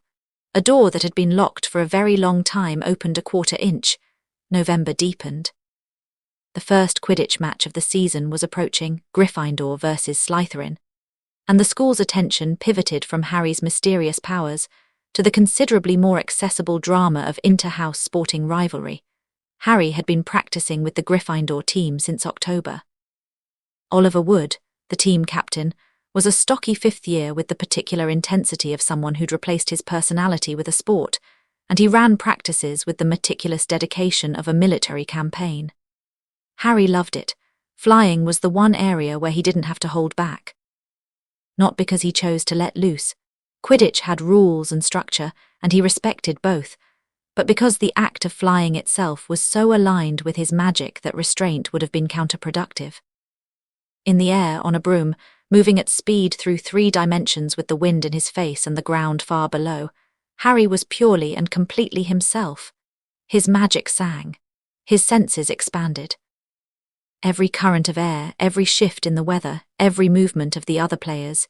He felt it all, a total awareness that made him nearly untouchable. You're not a seeker, Wood told him after the third practice, his voice hushed with something approaching religious fervour. You're a weapon with wings. That's a bit dramatic, Oliver. I'm going to win the cup this year, I can feel it. We're going to destroy them. The morning of the match dawned cold and bright, perfect Quidditch weather, the sky a hard, clear blue and the air sharp enough to taste. Harry dressed in his scarlet robes, ate a breakfast that Hermione watched him consume with the concern of a personal trainer. Protein, Harry, you need protein, and walked down to the pitch with his Nimbus 2000 balanced on his shoulder. The school had turned out in force. The stands were packed, a sea of scarlet and green banners waving, faces upturned. Harry could feel the collective excitement like a physical pressure, thousands of magical signatures buzzing with anticipation. The teams took the field. Lee Jordan's commentary echoed across the pitch from the announcing booth, enthusiastic and wildly biased. Madam Hooch stood at the centre with the chest of balls at her feet. Captains, shake hands. Wood and the Slytherin captain, Marcus Flint, a troll-faced sixth year with bad teeth, crushed each other's fingers. Mount your brooms. On my whistle, 3-2, the whistle blew. 14 brooms shot into the air. Harry rose above the game. The Seeker's role was altitude and observation, circling high above the action, watching for the golden snitch while the chasers and beaters clashed below. It suited him perfectly. He hung in the air 200 feet above the pitch, the wind tugging at his robes, and scanned with senses that went far beyond sight. The snitch was somewhere to the south. He could feel it, a tiny, fierce knot of enchantment, quick and erratic, darting through the air below the stands. He didn't chase it yet. Wood's strategy was to build a lead before catching the snitch, and Harry respected the game plan. Below, the match was brutal. Slytherin played dirty elbows and blocks and illegal bludger contact that Madam Hooch couldn't always catch. The Gryffindor chasers fought back with skill and fury. Angelina Johnson scored twice. Slytherin equalised. The crowd roared. Harry circled, watched and felt. The Slytherin seeker Terence Higgs, a wiry fourth year, was shadowing him, staying within striking distance.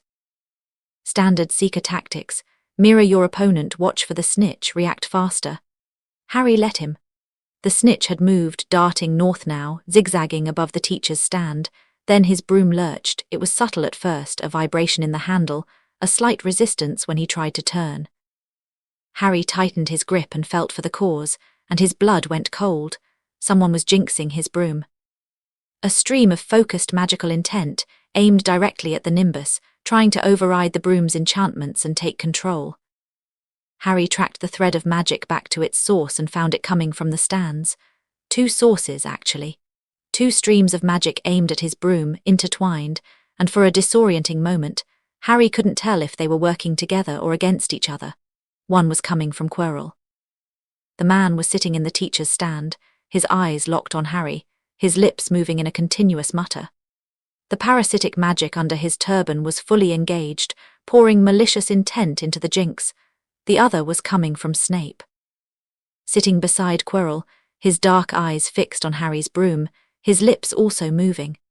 But Snape's magic felt different, not attacking but counteracting. He was performing a counter-jinx, trying to neutralize Quirrell's spell. The broom bucked violently. Harry lost 100 feet in a sickening drop, the crowd screaming below. His grip held, his hands locked around the handle with a strength that was as much magical as physical, but the broom was shaking like a living thing, caught between two opposing forces. Enough. Harry stopped fighting the broom and fought the jinx instead. He reached into the stream of hostile magic, Quirrell's magic, Voldemort's magic, that rotting, parasitic power, and broke it. Not with a spell, not with a countercharm. With his will. He took the thread of the jinx in his magical grip and snapped it the way you'd snap a twig, and the backlash of severed magic hit Quirrell hard enough to make the man gasp and grab the railing. The broom steadied instantly. Harry hung in the air, breathing hard, 200 feet above a pitch that had gone silent with shock. The crowd had seen the drop. They'd seen the broom convulse. They hadn't seen the cause or the fix, and they were holding their breath. Harry took a steadying breath. Let the anger pass through him. Found his center, then he saw the snitch. It was hovering 10 feet above the ground, right at the center of the pitch, gleaming gold in the November sunlight. As if it had been waiting for him, Harry dove, not gradually, not strategically. He pointed his broom straight down and dove, the nimbus screaming through the air like a falcon stooping on prey, the wind flattening his robes against his body and tearing tears from his eyes. The ground rushed up. The crowd screamed. Higgs, the Slytherin seeker, was too far away to react. He'd been watching Harry's broom troubles and had drifted out of position. Harry pulled out of the dive 6 feet from the ground, his toes brushing the grass, and closed his hand around the snitch in one smooth, precise motion. The crowd detonated. Harry landed in the center of the pitch with the snitch clutched in his fist and its wings beating frantically against his fingers, and the world went gold and scarlet and deafening around him. His team descended, Fred and George hoisting him onto their shoulders, Angelina screaming, Katie Bell crying, Oliver Wood on his knees in the grass with his hands pressed to his face making sounds that weren't quite words. Ron was in the stands, jumping up and down so hard the wooden structure was shaking. Neville was beside him, waving a Gryffindor banner. Hermione was standing very still, her eyes not on Harry but on the teacher's stand, where Quirrell had disappeared, and Snape was sitting with his hands folded, watching the celebration with an expression that was almost, not quite, satisfied. Harry caught Hermione's eye across the pitch. She gave him the smallest of nods. I saw, the nod said. I saw what they did. Both of them. Harry nodded back in the teacher's stand. Dumbledore was applauding with what appeared to be genuine delight. But his eyes, those sharp, ancient, calculating eyes, were fixed on the spot where Quirrell had been sitting, and there was nothing delighted about them at all. That evening Harry sat in the room of requirement with the Verita's glass, Morgana's truth mirror, in his hands. He hadn't used it since the night he'd found it. Use it sparingly, Morgana's letter had said.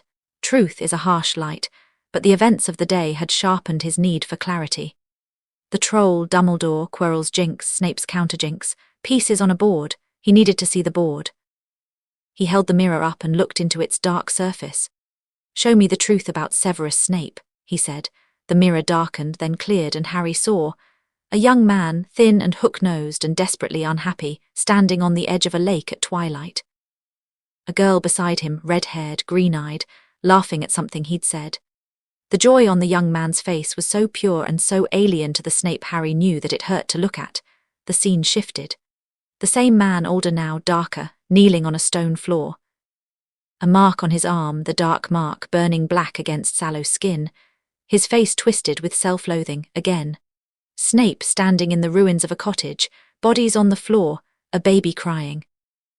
Snape falling to his knees beside the woman with red hair, gathering her into his arms, making a sound that wasn't a scream and wasn't a sob but something far worse, the sound of a man watching his reason for living die. Again. Snape in Dumbledore's office, years later. Standing straight, face empty. "The boy will come to Hogwarts, he must be protected." Dumbledore's voice off-screen. "Even though he is what he is," Snape's jaw tightening. "Because of what he is, she asked me. Before, she told me what he was, and she asked me to protect him, and I will do it. Not for you, not for the boy, for her." The mirror went dark. Harry sat in the silent room, holding the mirror in hands that had gone cold, and breathed. Snape's debt to Lily ran deeper than love. It ran to the foundation of who the man was. Lily had told him the truth about Harry, about Morgana's bloodline, and had asked him to protect her son, and Snape had said yes. Not out of loyalty to Dumbledore, not out of guilt for his past, but because Lily had asked. The same reason Lily had taken Harry in the first place. Because Morgana had asked. A chain of women asking and men answering. A chain of trust and sacrifice stretching back further than anyone alive remembered. Harry put the mirror down. His eyes stung. He sat in the room of requirement as the fire burned low and the castle hummed around him, and he thought about Snape, bitter, cruel, heartbroken Snape, standing guard over a child he didn't love for the sake of a woman he couldn't stop loving, and he thought about the masks people wore, and the reasons they wore them, and whether anyone ever got to take them off. Tomorrow he would find Snape. Tomorrow he would tell the man that he knew that Lily's trust had not been misplaced, that the mask could come down when they were alone, not because it would fix anything. Some wounds didn't heal, but because Snape had been carrying this alone for 10 years and he didn't have to anymore. Harry picked up the mirror one more time. He didn't ask it a question. He just looked into its surface and let it show him whatever it wanted to. The dark glass rippled. An image formed, a woman with dark hair and silver eyes sitting by a fire reading. She looked up. She smiled. "I'm here," the image seemed to say. "I'm waiting. Take your time." Harry pressed the mirror against his chest, closed his eyes, and let himself be held by the ghost of his mother's attention, and outside the room of requirement, Hogwarts wrapped its ancient magic around the hidden space like hands cupped around a flame. He found Snape the next morning. Not in the dungeons, not in the potions classroom, but in a corridor near the astronomy tower, early enough that the castle was still quiet. Snape was walking with the particular purpose of a man who didn't want to be disturbed, his robes billowing behind him like wings. "Professor." Snape didn't break stride. "I have nothing to say to you, Potter." "Then listen." Something in Harry's tone made Snape slow. Not stop, the man was too controlled for that, but the pace dropped from march to walk. Harry fell into step beside him. They moved through the corridor in silence, the morning light slanting through high windows and painting the stone in shades of gold. "I know what you did at the match," Harry said. "The counterjinx, you were protecting me from Quirrell." Snape said nothing. "I know why. Lily told you what I was." "She asked you,"